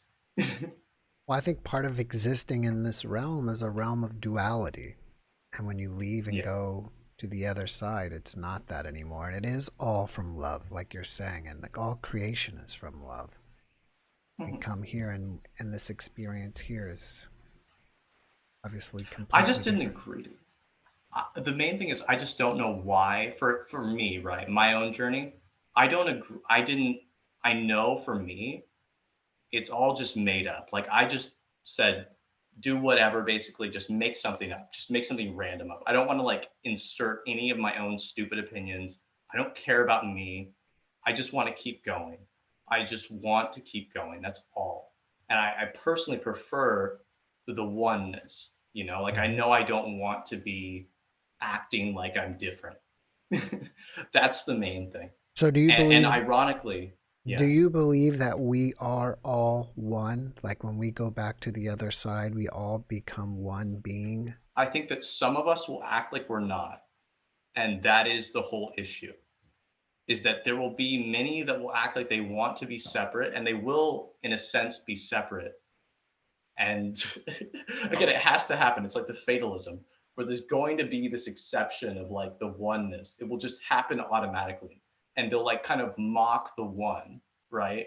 They'll mock God, and they'll be like, look at us, we're outside of you, right? We're in like this void or whatever. We're like basically formless, and we're just kind of pointing fingers at you or whatever. You know, kind of just, I don't know how that even makes any sense, but yeah. You know, I had another Anyways, guest that spoke about that, and it's hard to remember who and what the exact conversation was, but at some point, everybody, I think he was saying that at some point, even these people that you speak of that are mocking and don't want to rejoin, at some point will join. I think they'll lose themselves, and that will automatically make them basically the same. Yeah. I think they'll kind of give up. Yeah. Something like that. Again, just kind of like a concession to the fact that like we don't really care. And then ironically, there is an element where like the fight between the nothing and the something will make it so we really have nothing else to do. Because before we were kind of arguing or trying to show off, I guess. So like I love Ecclesiastes, where he talks about the vanity of vanities. I'm pretty sure this is chapter 2 of Ecclesiastes, like the very beginning of Ecclesiastes in the Bible, where he talks about everything is vanity. All is vain, all is for show. And there's this really weird paradox with spirit too, because spirit is kind of this unseen realm. But once you're in spirit, obviously you're not seeing it, but it's a different kind of sight. And it's just, it's still a vain thing. It's maybe it's more based off of like the pursuit of perfection, the pursuit of, again, the pursuit. Like my personal perspective, my philosophy on, if you could say philosophy, but like the only way I have knowledge of and understanding of perfection is it is the pursuit. It is, it's a constant like pursuit of satisfaction, for example, right? Of what cannot be defeated, what cannot be made more of, right? And ultimately what that is it is love, and that is the continuation. It is like the very idea of like, I am all, you're light, you're everything is one. There isn't even any, there's like that, there's got to be that moment, even if when fatalism, right? I'm sorry, I almost want to swear. I hate swearing. There just has to be this moment of virtual oneness, like actual oneness, not even just one calling itself one, like saying you are me, like none of this stupid stuff where we're saying like just, oh hey, I'm you and you're me and all this. I hate all of it, but there has to be a place where it's just, I'm sorry to say hate, Right. It's okay. but I don't like it. Let me ask you this. I need to run, but before I go, are you a member of our Discord? I am, and I keep getting messages from you while I'm caregiving. Are you getting message from me? Because I usually don't. I'm not there that often. The chat. But I was going to say you are a deep thinker, and I think it's great. And you know, I feel like you're trying to figure it all out, like we all are. And there's such a great community in Discord. It's like 500 people, and you should hang out there and chit chat with some of the other folks and be with like-minded people. You know, it's we have a great community here. We have amazing people that come every week, and there's so many amazing people here. So I'm sorry that you felt. I'm sorry that you felt like, and I'm sorry that you were mocked. But I hope that wasn't. I probably was mocked, but I don't mind it. We don't want that to be happening. But like I said, I think you'll find a great group of people here that you can, discuss your own personal experience with. Could I say one thing? Yes, you can. Before I go. Yes, you can. Okay. And I want to apologize. I want to clear the air. I hold no ill content. I forgive everyone for that. The rage is really just the struggle of existence for me. It really is just like the difference. It's acting like there's a difference. That's what frustrates me.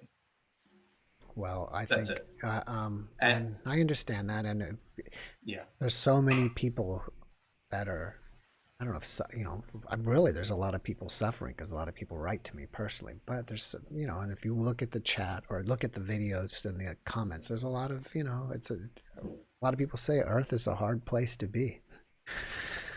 It isn't easy. I wish it were Earth itself, we're all in the same boat. We all have our good days and bad days. We just have to keep playing the game.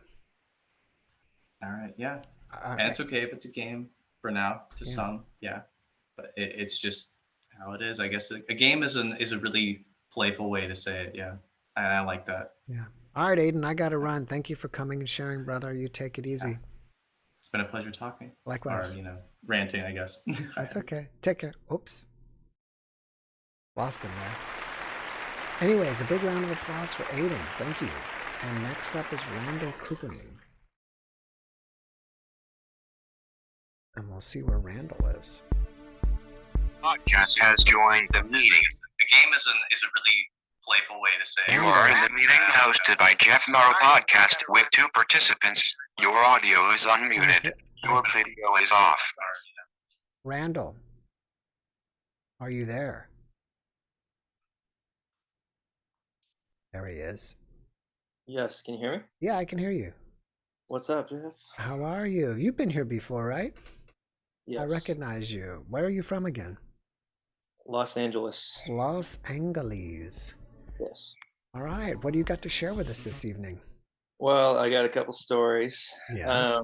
The last time I talked with you was about a couple of UFO sightings I experienced that were close encounters. Really? Okay. When was the last time you were here? Has it been a while? Like a year ago, I think. A year ago. Wow. Yeah. I have pretty good memory. I can remember. I didn't remember what we talked about, but I remembered your face. So. Yeah. A couple of close UFO encounters, life changing, mind blowing. And have you seen another one in the last year? No. All right. What has happened to you since then? Okay, so this is 2 stories. And both are different. And then there'll be a topic surrounding that, which will connect the 2. Okay. So the first story was when I was like 8 to 10 years old. I don't really quite remember when. I was sleeping and I woke up with this very strong urge to get out of my bed. Okay. And then, the other part of my mind is, no, go to sleep. You're tired. But I felt this urge, no, you need to get up. You need to get up. And I thought, no. It was an urge, or do you think it was like a guide or some angel talking to you? Felt like an urge, which, could be someone or something communicating through my urge, but it felt like an urge. And I eventually decided, okay, I'll get up. And I got up and I opened my door, and it was very intense. Like the feeling, I could hardly look out. And it seemed different than just the light, bothering my eyes because I'd been in the dark. It felt different than that.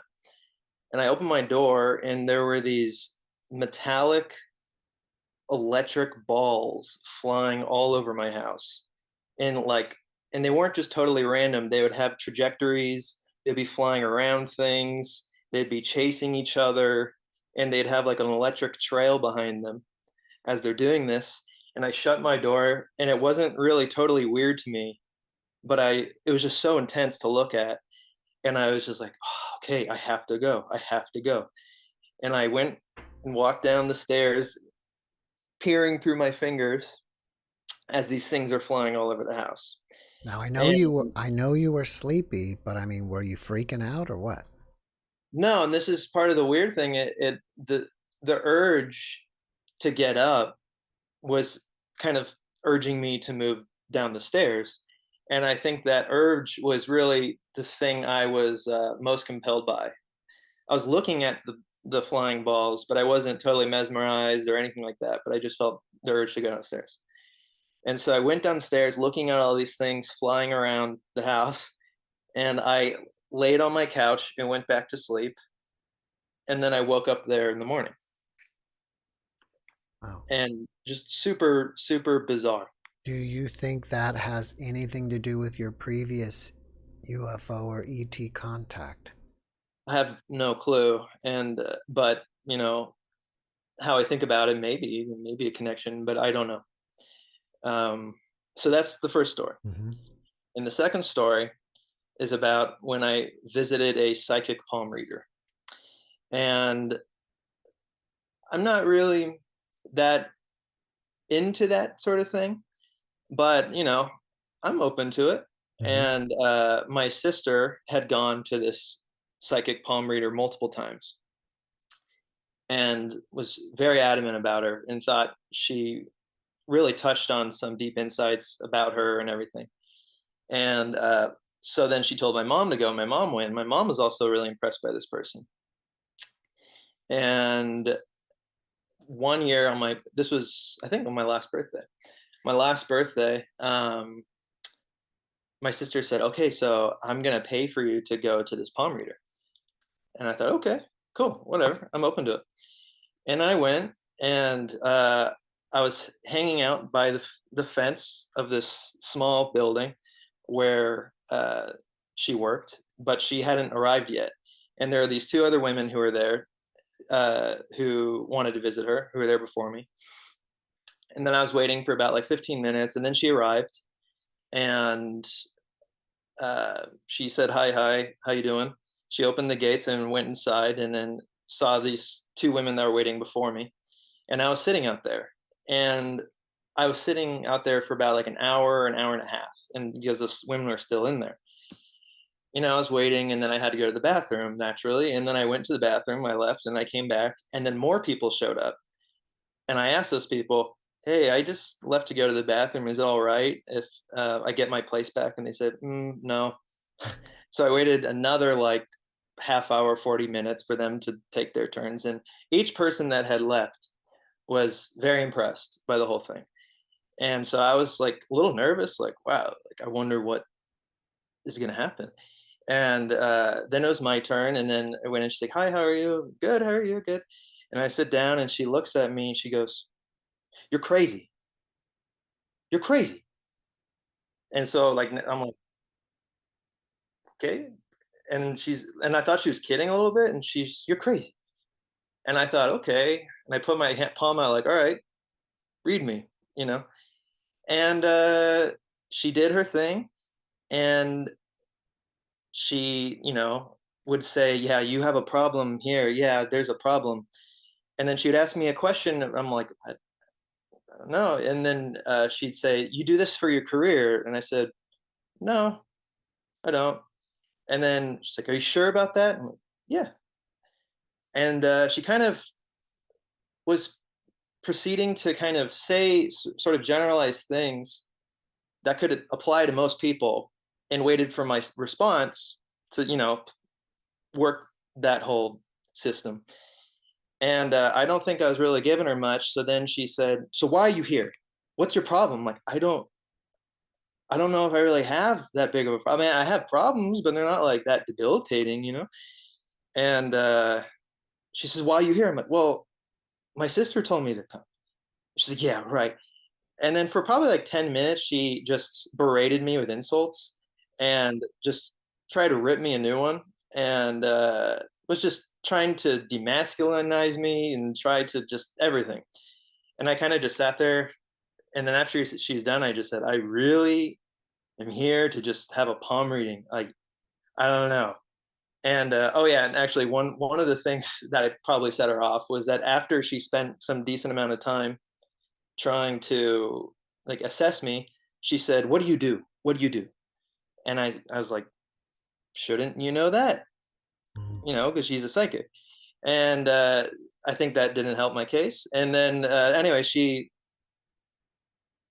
did her whole thing. I just said, I'm not here to like cause any harm. I'm here to just have a palm reading. And then she said, I don't want anybody coming in here who doesn't believe and who's going to sacrifice my business. I want you to get out and never come back. I said, okay, all right.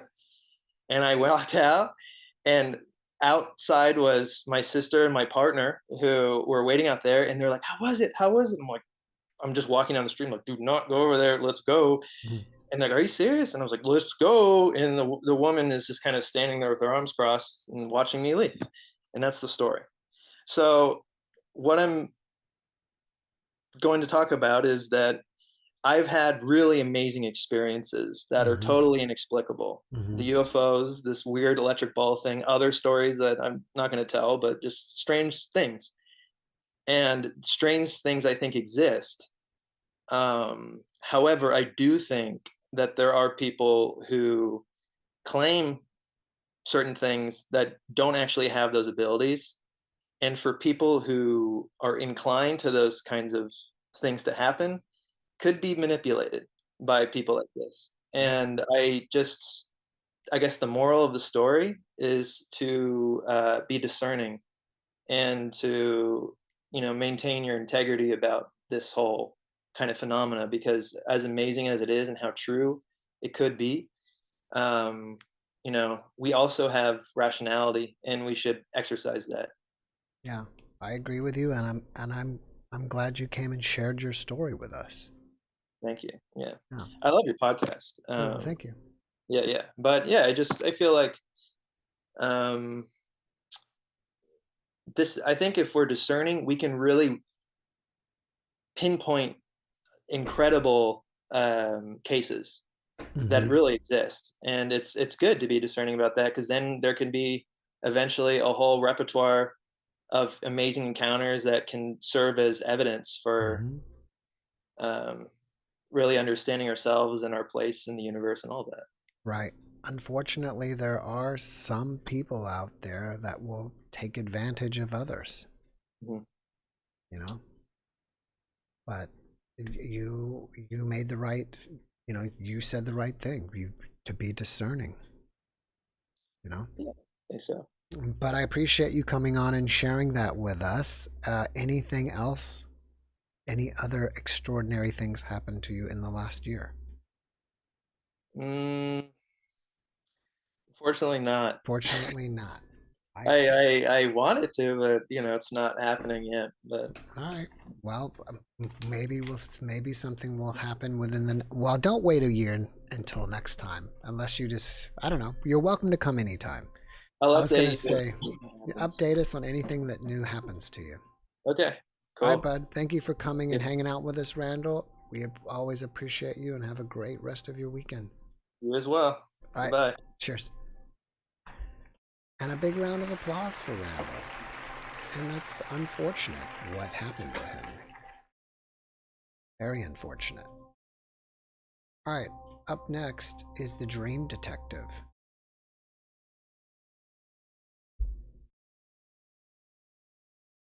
And let's see what's up with him this week.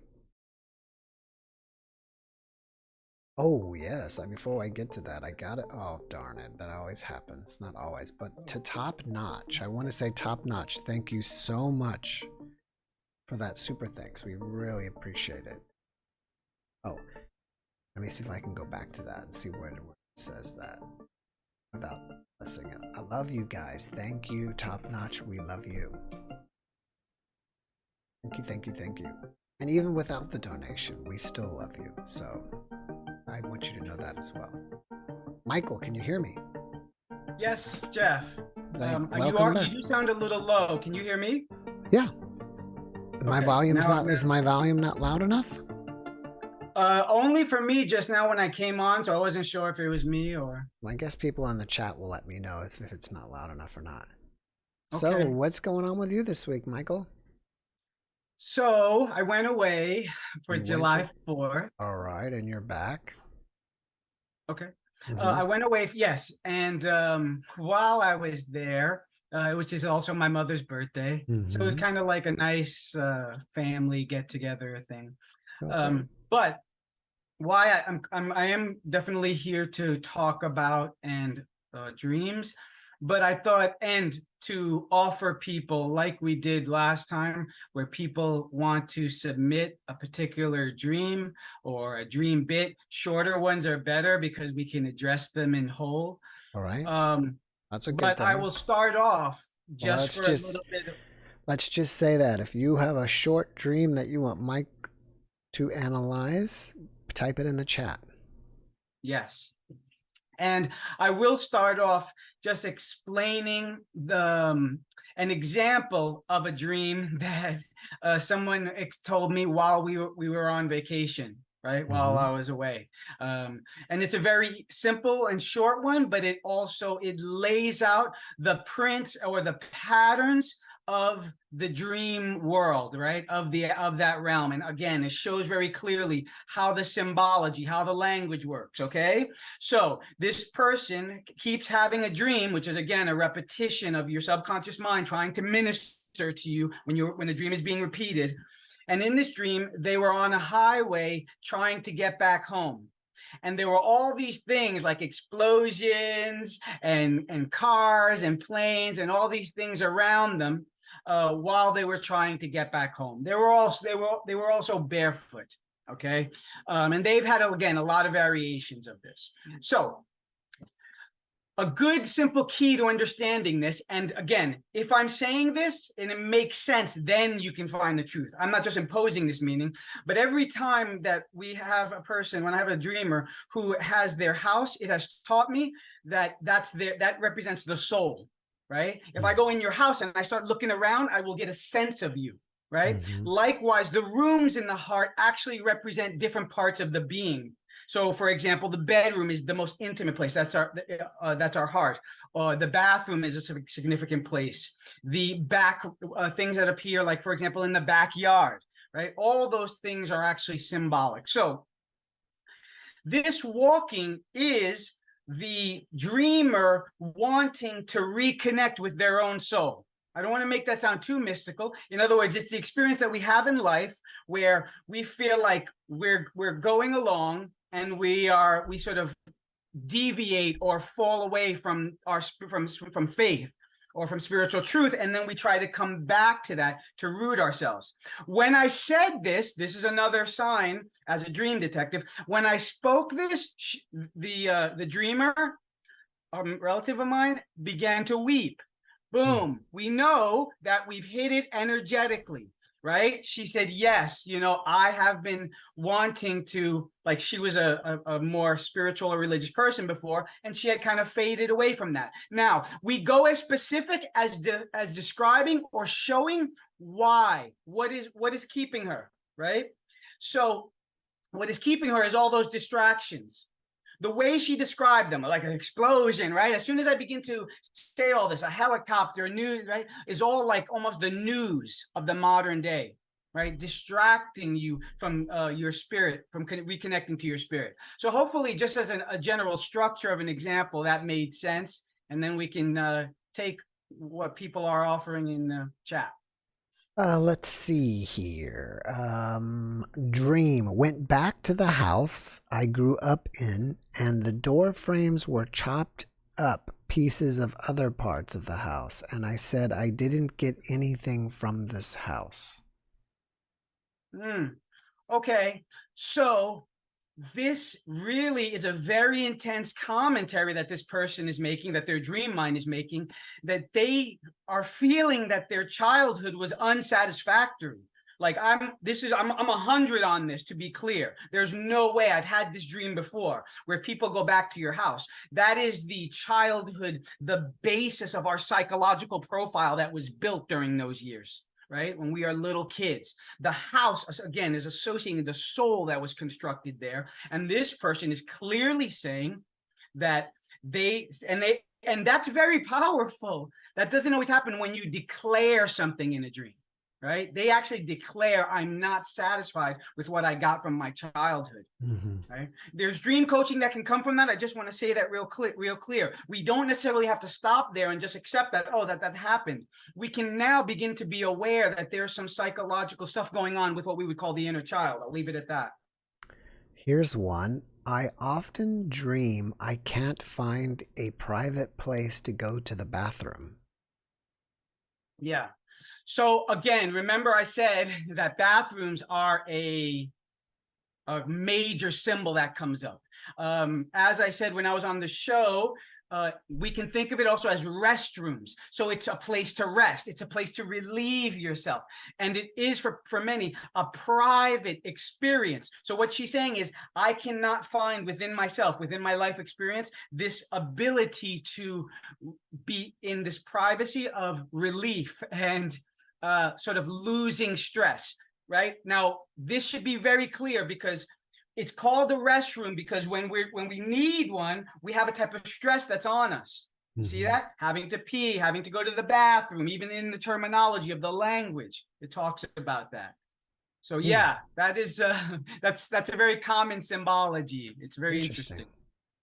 I had a dream I checked out a birdhouse, then fought off aliens, one with a chainsaw hand.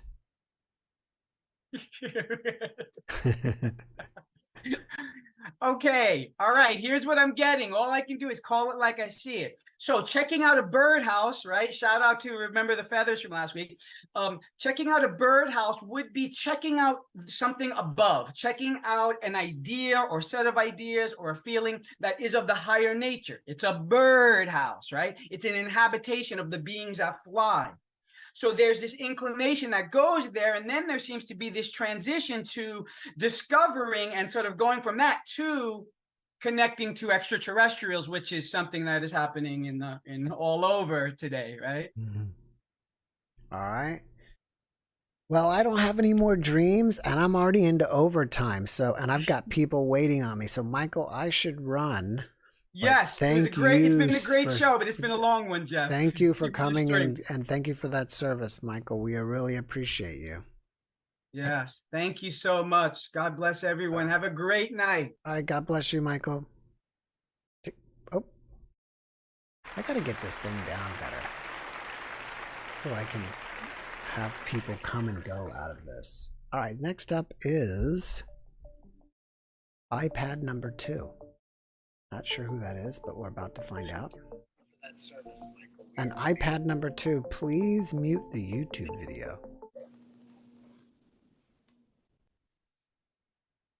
Hello? Hello? Hello? Hi, Jeff. Hello, how are you? Can you see me? Yes, I can see you. Have you been on? Have you been on before? No. You have not. No, Okay. I always listen to your podcast, and I enjoy it so much. Thank you for everything you do. Thank you. I'm usually working, and it's the first time I have chance to actually be in live. That's awesome. What is your name and where are you from? I'm Ruth, and I'm in Corpus Christi. Oh, Corpus Christi. You're just right down the. I'm in San Antonio. You're just down the highway from me. God, that's awesome. Yeah. That's great. So what do you have to share with us today? 2 things. One is about meditation and listen to your inner voice. I've tried to meditate. I'm not the best because I tend to fall asleep in my meditation, but in 3 distinct different opportunities, I have heard a voice. It was separate from your own voice. Yes. Was it male or female? I tend to think it's a male voice. It's very distant. It's the different when you are talking to yourself. I don't know. It's different. Yeah, it's not like hearing your own thoughts in your own voice, right? No. Interesting. Do you think it's a guide or something? I think so. And the first time it happened many years ago. I was married. Back then I was living in Fort Worth, and I was living in the apartment. I was going to work. My kids, they were babies. They were very little. And I was living, and suddenly I heard something. And it said, he is staying in the apartment with the kids, and he can do whatever he wants to the kids, referring to my husband. And then my mind started to rationalize, and I start thinking, Ruth, stop those thoughts. Are you crazy? It's your husband, and he takes care of the family. He does everything for the kids.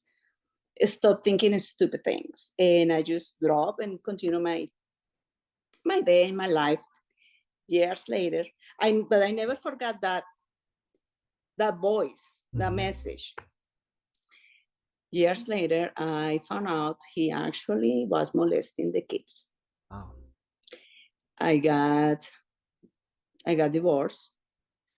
My life was devastated. And I just think if I have taken action at that time when that voice was talking to me, I have probably saved years of suffering on my kids. I would say don't blame yourself because, you know, how can you? It's hard to trust the voice, right? I know, but it's just sometimes we not listen to those inner voices and serious consequences we have with that. I will never forget that voice. And then the second time, after my divorce, I was devastated in my life, turned around totally. And I turned to more about meditation, trying to listen to my guides. One day I was meditating, asking the name of my guide, and I heard clear as very clear, Azrael.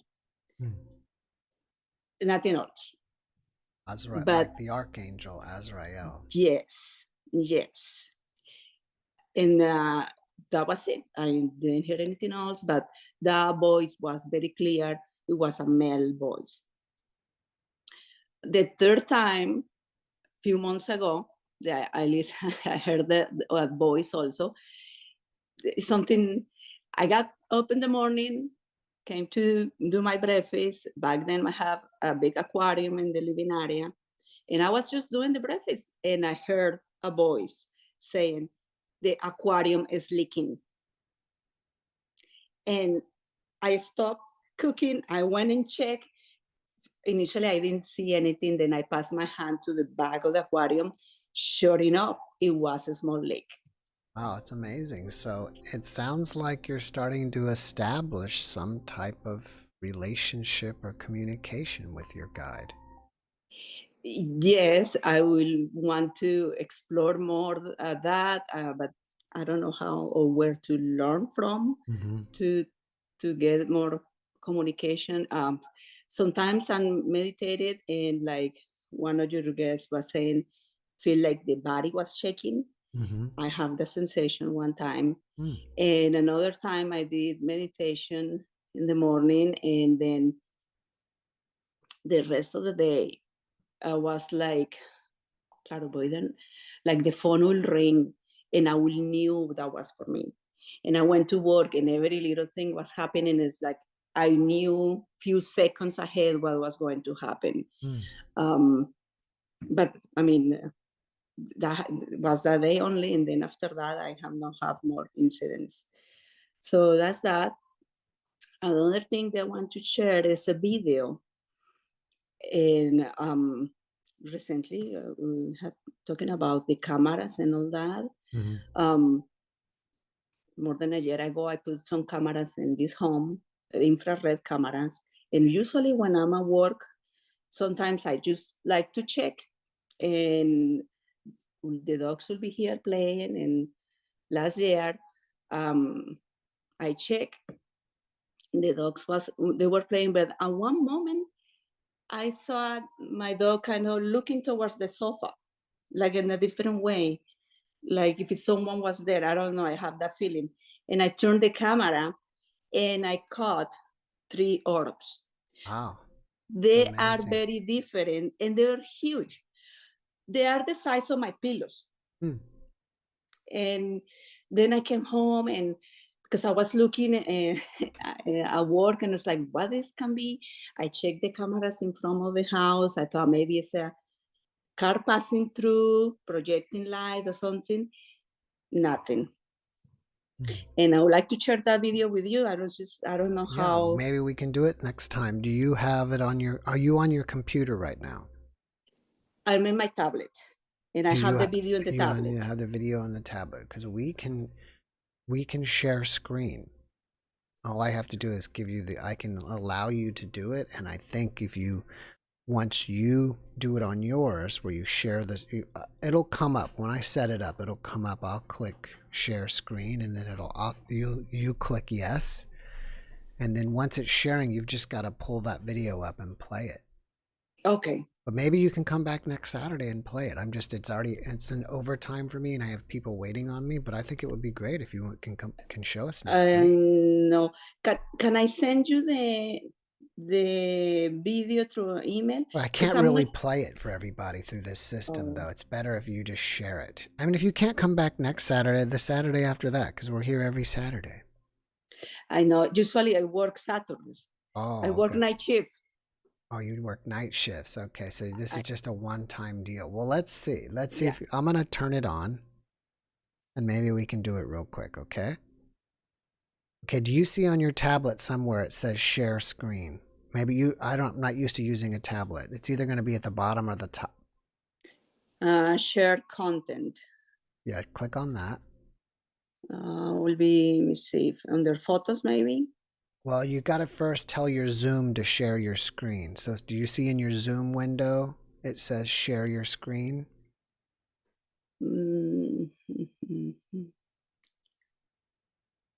Switch camera. No, it says share content. That's within your Zoom? Yes, when I click, in Zoom. Okay, what happens if you click that share content? Then what happens? Open, a screen, photos. Screen. The screen, okay.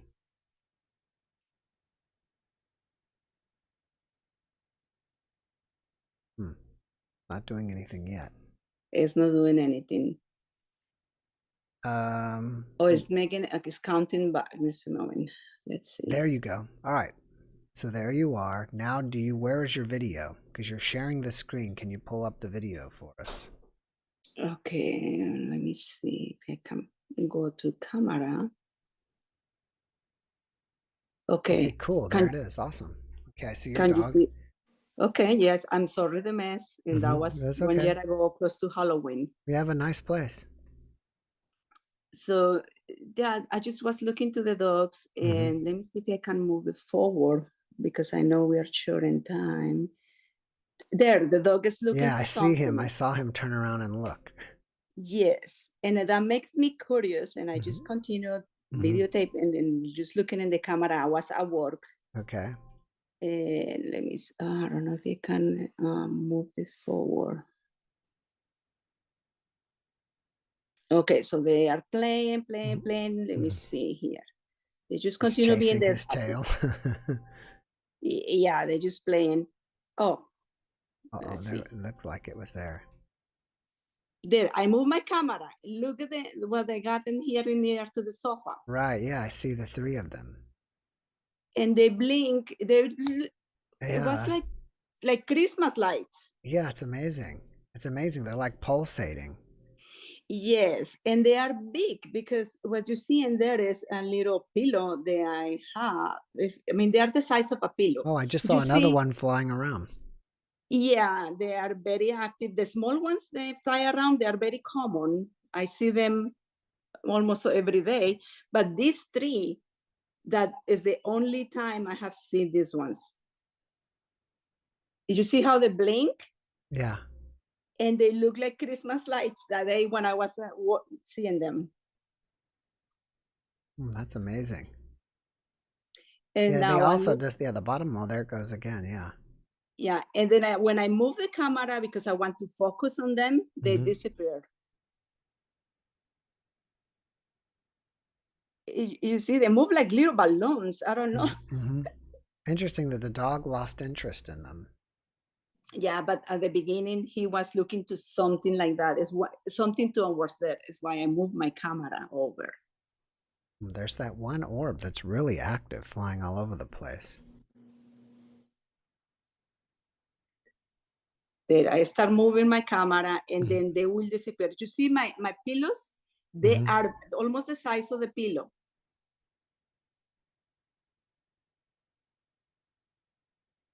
Boom, disappear.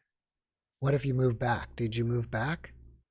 I tried, but they were still gone? They were gone. Can you fast forward it to where you move it back? No, that will be the end of the video. Oh, okay. Oh, it's pretty wild. So let me see, I went back. So And then as soon as I start adjusting, look, I move the camera and they disappear.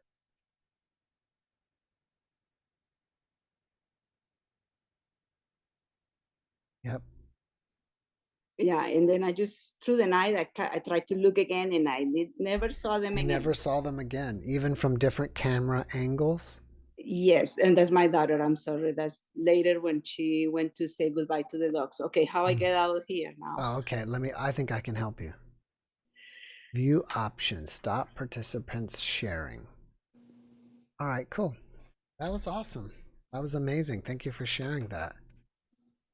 Well, you're welcome, and thank you to you for everything you do. I really want to share those experiences with you guys, and have a very good night. All right. Thank you so much. Take care. Bye. Bye-bye.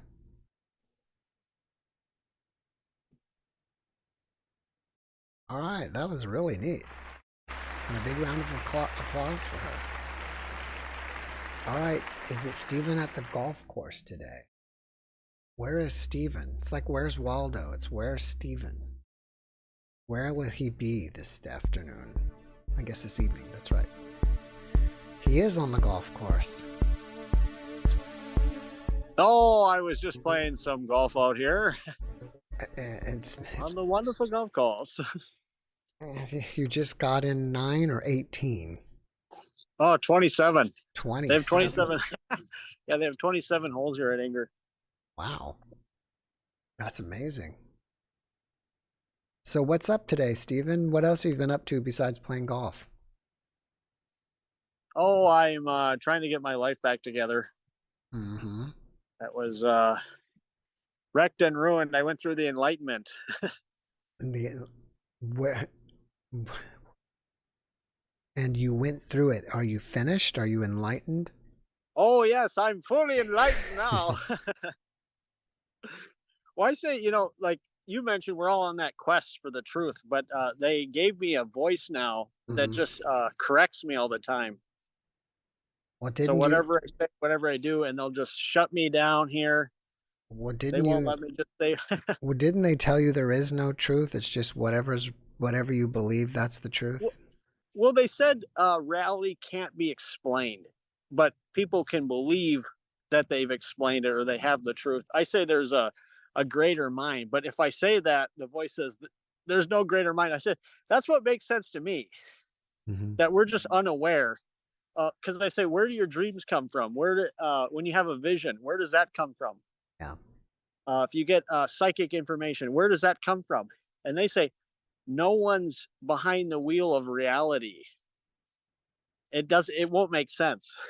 That's interesting. No one's behind the wheel of reality. I don't, because I gave that analogy. Like I said, I got to the Emerald City. Like in Wizard of Oz, and like that's like meeting God. That's like getting to the truth. Enlightenment. That's almost kind of a dark or scary thought. No one's behind the wheel of reality. Well, you get up, the Grand Wizard, right? And the big head, and like that was God, telling me what to do, because I begged God to tell me what to do.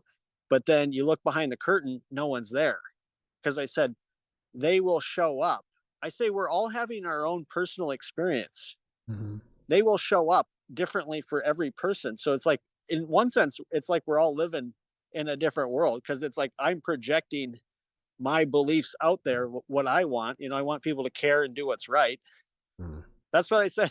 I should be a leader, because people are just going to do, what's on a piece of paper, with a restraining order, for instance. They said it doesn't matter. If that woman wants it, she's getting it. And if I say hi to her at a golf course, I go to jail, even though I've done nothing wrong. Are you going to hit some balls for us today? Well, I could hit a ball, yeah.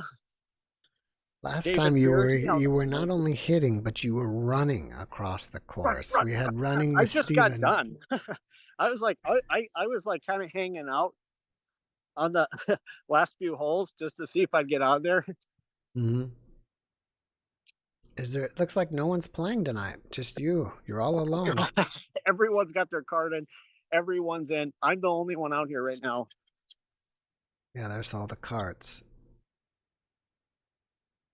And But so, there's a deer over there. are you just hanging out at the country club every day or what? The country club, yes. I hang out here because I'm fabulous and rich beyond my wildest dreams. Yes. See if I can hit a ball here. All right. Just grab one, folks. Grab any old ball out of your bag. Yeah, folks. How close we can get it? Can we get it very close? Well, that's one thing that you and the Donald have in common is you both play golf. Me and the Donald, he's very big, folks. He's very big on a golf course, folks. Yeah, I would ask God about stuff like that, like, who's getting elected and whatnot. And it was never good stuff. It was like our country's kind of screwed and people are kind of doing whatever they want. And no one can predict what's going to happen too. Because it's like, we think this is going to happen or whatever, and something else totally unexpected happens. So here we go. I think we can see that. Mm-hmm. Yeah, there we go. Okay. $5 million if I get it on the hole, folks. $5 million. Here it goes. Nice. Not quite a hole in one, but it'll have to do. It'll have to do, if you know what I mean. There. Someone's asking if Stephen Walken is there. Yes, we're out walking today. I was on a golf course walking, but you never know. I might be riding a cart too. It's nuts out here. Yeah, it's hard to walk 27. So I say, if I have to ride, I'll ride, darling. What about the golf course? They don't. You're not driving. You know how people have like the lights turn on and stuff like that. I was with a guy golfing, and his phone was ringing. His phone was calling my phone, and he said, "I'm not touching that thing." His phone was calling your phone. Yeah, and we're out golfing. I said, "He's not touching it. He's not butt dialing that thing." And the deer are running around out here. Where the deer and the antelope play. Home, home on the range, golf range. Where the deer see me sinking my putts. Those are my fans out here. I guess the animals, the wildlife. What about, can you give us some juggling of golf balls? Juggling, we're going to do some juggling here for you, folks. We got to do it. Here we go. What would be interesting is if you could juggle and then juggle with one hand and hit a golf ball with the other hand. Would be too much. I'll try to.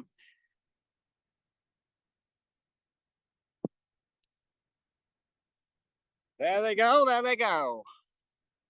Yeah, I do a bunch of tricks. I went down on July 4th. I went down to Bayfront, and I had those glow in the dark balls, and I would juggle those for people. Mm-hmm. Yeah, and I said part of that enlightenment was they made it so I don't take things as personally anymore.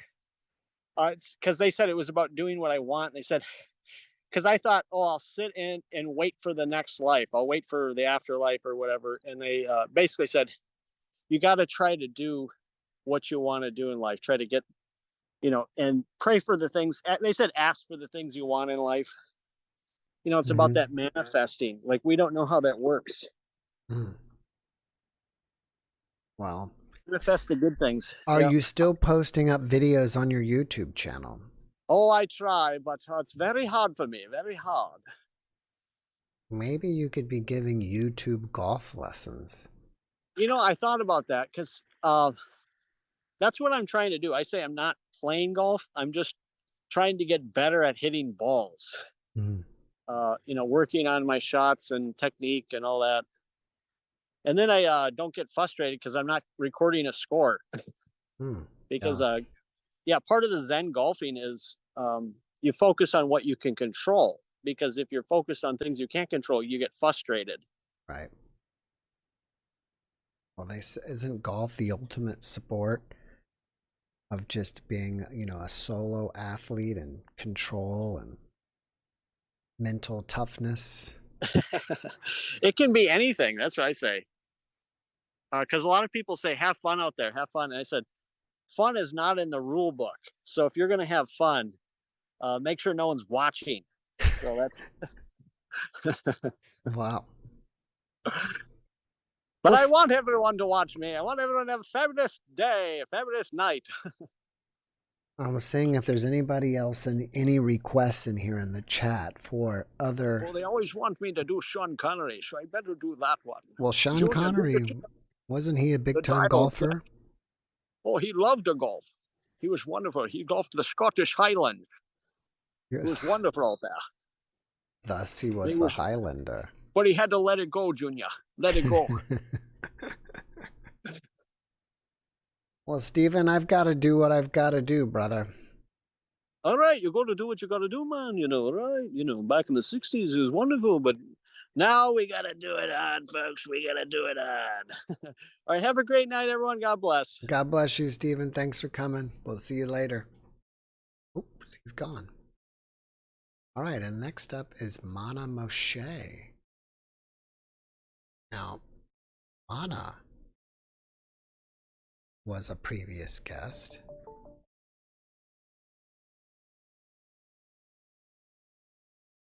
Oh, Leslie Kings. Leslie was here. Thank you so much, Leslie, for that super thanks. I'll be back, it says. So, Leslie, thank you, and we will be here when you're back. Or we will be having you back when you're ready to come channel some music for us.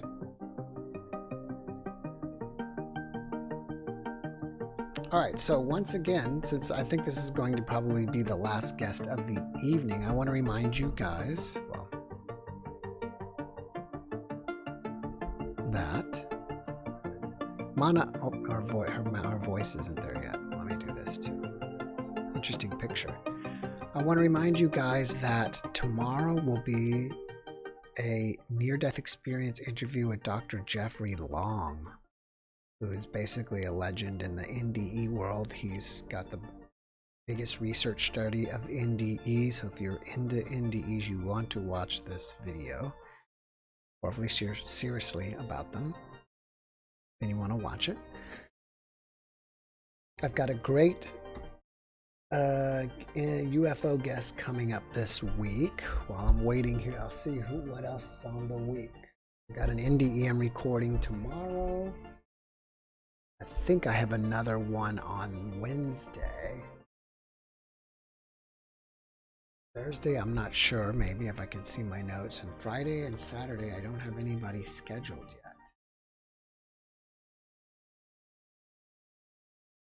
There's another NDE, so quite a few NDEs coming up this week. And I don't even know if Mana knows we're here. I think she does. It looks like she's moving her camera around. You can see her computer screen.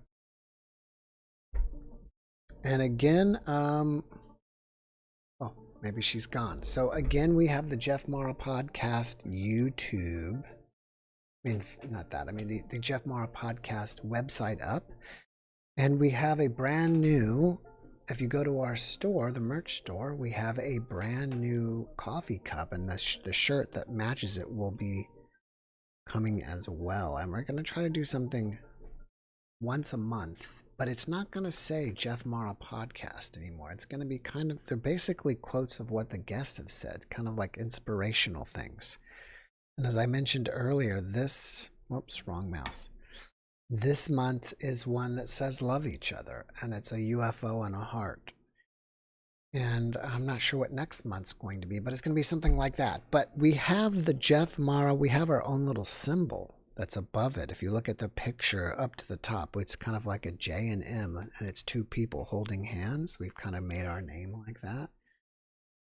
And so that's kind of like the JeffMara brand symbol. And Penny made this.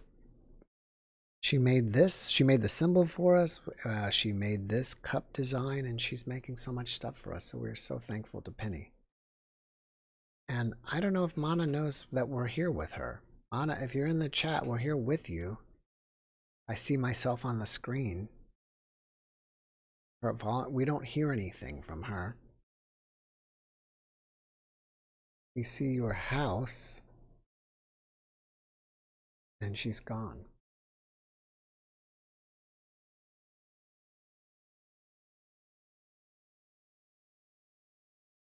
And now she's back.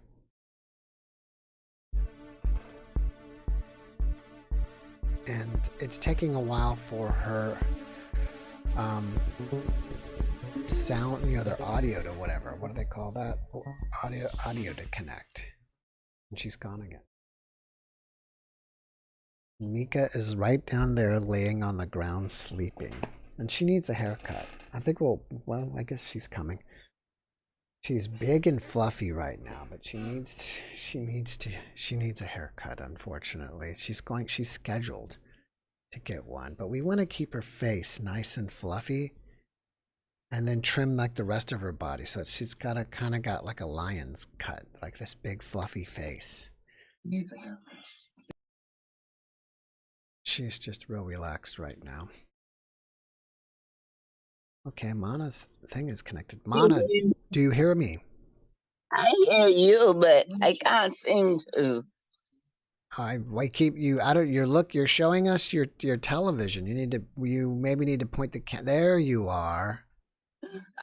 There you are. Welcome back. This is funny. I'm not supposed to be. I caught myself trying to turn the camera around on the phone. Yeah.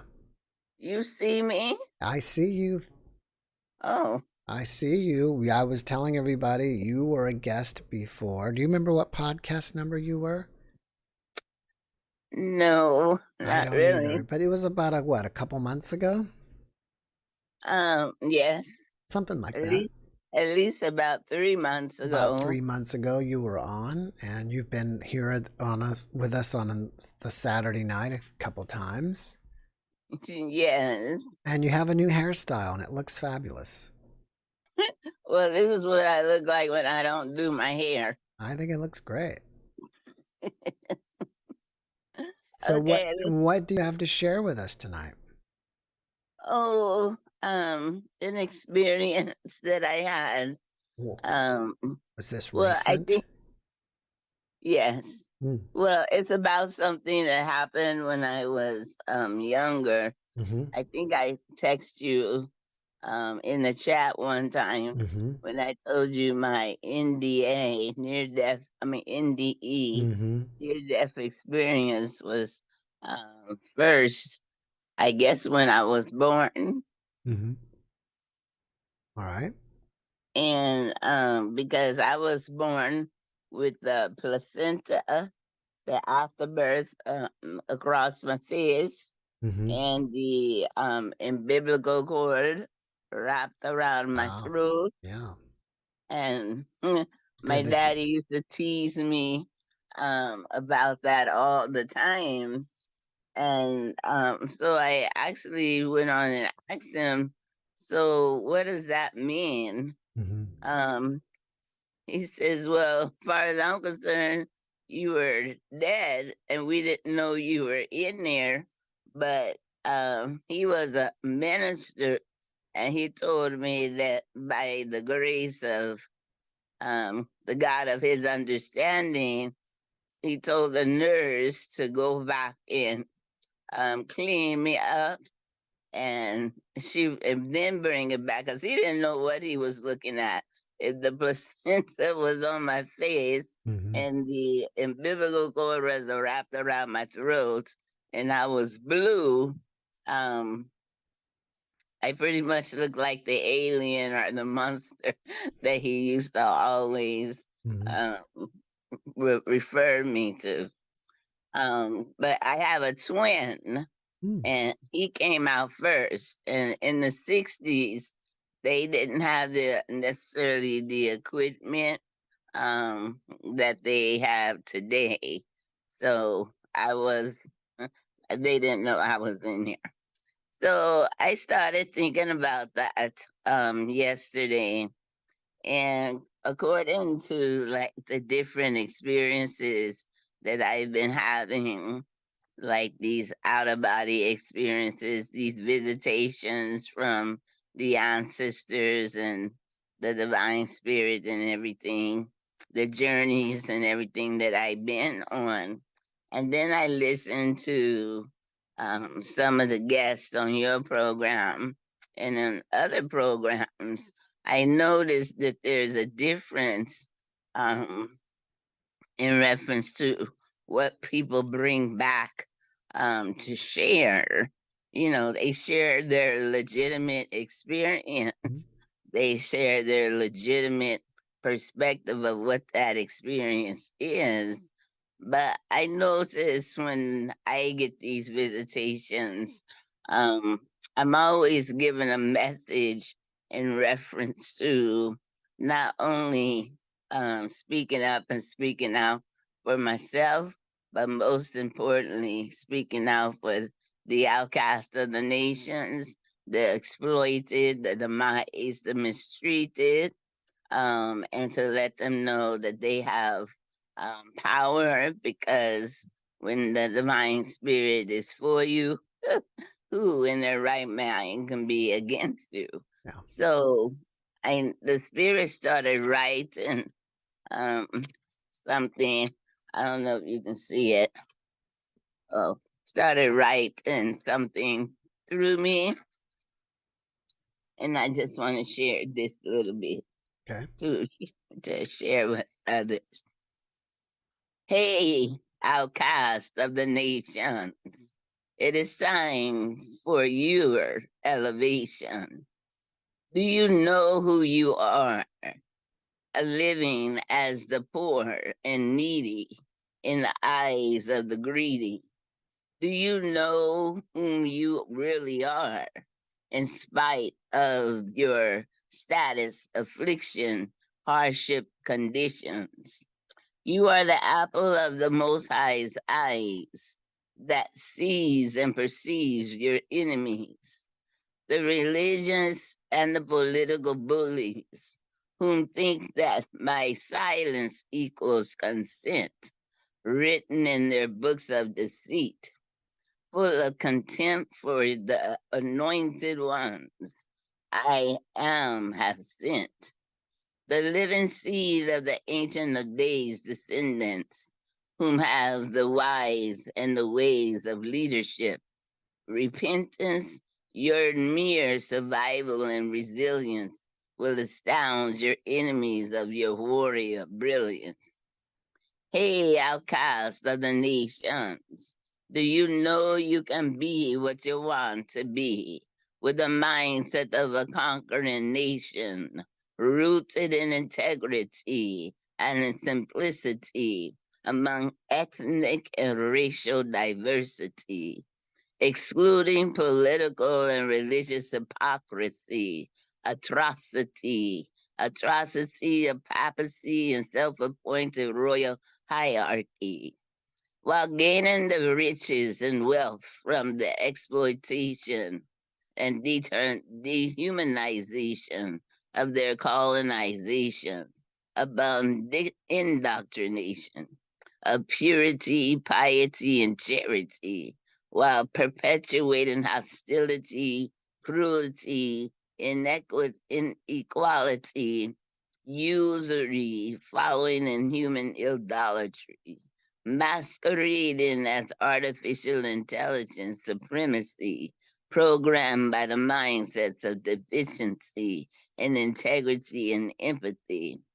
Hey, outcast of the nations, do you know you can speak the tongue of the learned, communicate and dividing the revelations, a birthright, your unique cultural light to contribute to stewardship of the land rights, human rights, and more wisdom, gatekeepers' insight above the adversary's deceptive sound bites of the divide and conquer strategy. Their time is up. The ground must come down. Put it to an end to immoral calamities of agents of civil-minded insanities shall be uprooted, pulled down, and overthrown, and cast away by the woman's feminine intellectual wisdom of Trinity. So, hey, outcast of the nations, do you know you are the strong, bearing the weight and the scars of your colonized scorns, jealous of your melanated, kissed by the sun, skin tones, and the Ancient of Days, appointed leadership thrones. Our status is not determined by the oppressors, deceptive narrators, patriarchal male dominant sodomite society's history, and tomorrow's unchattered mysteries, but rather today DNA victories in harmony with the cosmic galaxy prophecies of our resilience abilities. As it is written, as it is spoken, as it is believed, so shall it be achieved. Ashe, ashe, ashe. Uh-oh. Wow, that was an amazing poem. Did you say that you wrote that, or someone or a spirit like wrote it through you? Yeah, spirit writes it through me, because I had mentioned before that I never wrote any poetry. It was just that in 2017, I had an experience, and the spirit set me down at my dining room table, and I couldn't remember pulling up no chair, grabbing no pen, grabbing no paper. And next thing I know, the spirit spoke through my lip and says, "Hey, Black woman." And I was a little thrown back for that, because she never addressed me as a Black woman before, because that's not who I am. So I said, "Hey, Black woman, why are you calling me a Black woman?" And she says, "I don't mean Black as in color of politics and religious indoctrination. I mean Black as in the Ancient of Days." So she said, she took my pen, even though it was in my hand. She put down the letter B, and then she put a period. She wrote the letter L, and then she put a period. She put the letter A, and then she put a period. Then she put another A, and then she put a period. And then she put a C. And then she took me to each one of those letters, and she says, the B is for beautiful, the L is for legacy, the A is for ancient, and the second A is for ancestors, and the C is for consciousness. So she says, if you pronounce it, you can pronounce it as Black.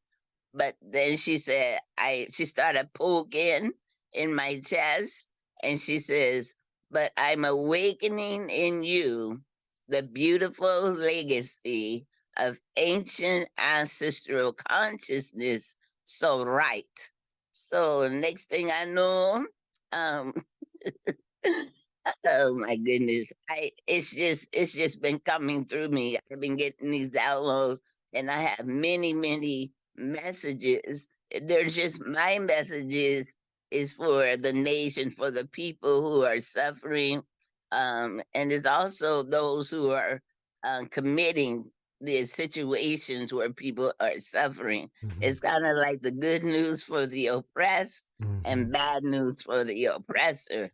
So it's just I be trying to listen out to people who have these experiences the way they do, and what exactly are being revealed to them, where they can collaborate with other people who know that there's a work that has to be done, instead of always focusing on what you've experienced, but take what you've experienced and actually get some work done. Well, Monet, thank you so much for sharing. I mean, not Monet, Mana. Thank you so much for sharing that poem and sharing your experience with us. Yeah. It was good seeing you again. Don't be a Yeah, I don't know stranger. what my hair gonna look like the next time. I think you look beautiful. Okay, All thank right. you for having me. Thanks for coming. Have a great rest of your weekend. All right, you do the same. Bye-bye. Mhm. And that was there is a big round of applause for Mana. All right, so this was a long night, guys. We had this gang going. We went almost 3 hours tonight. That's pretty amazing. So again, that NDE video is going to be there for you tomorrow. Check out the JeffMara podcast website.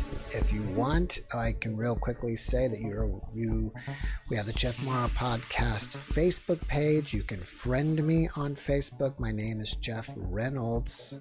All these links are in the description below. Mara is my beloved wife. So the podcast is named after both of us.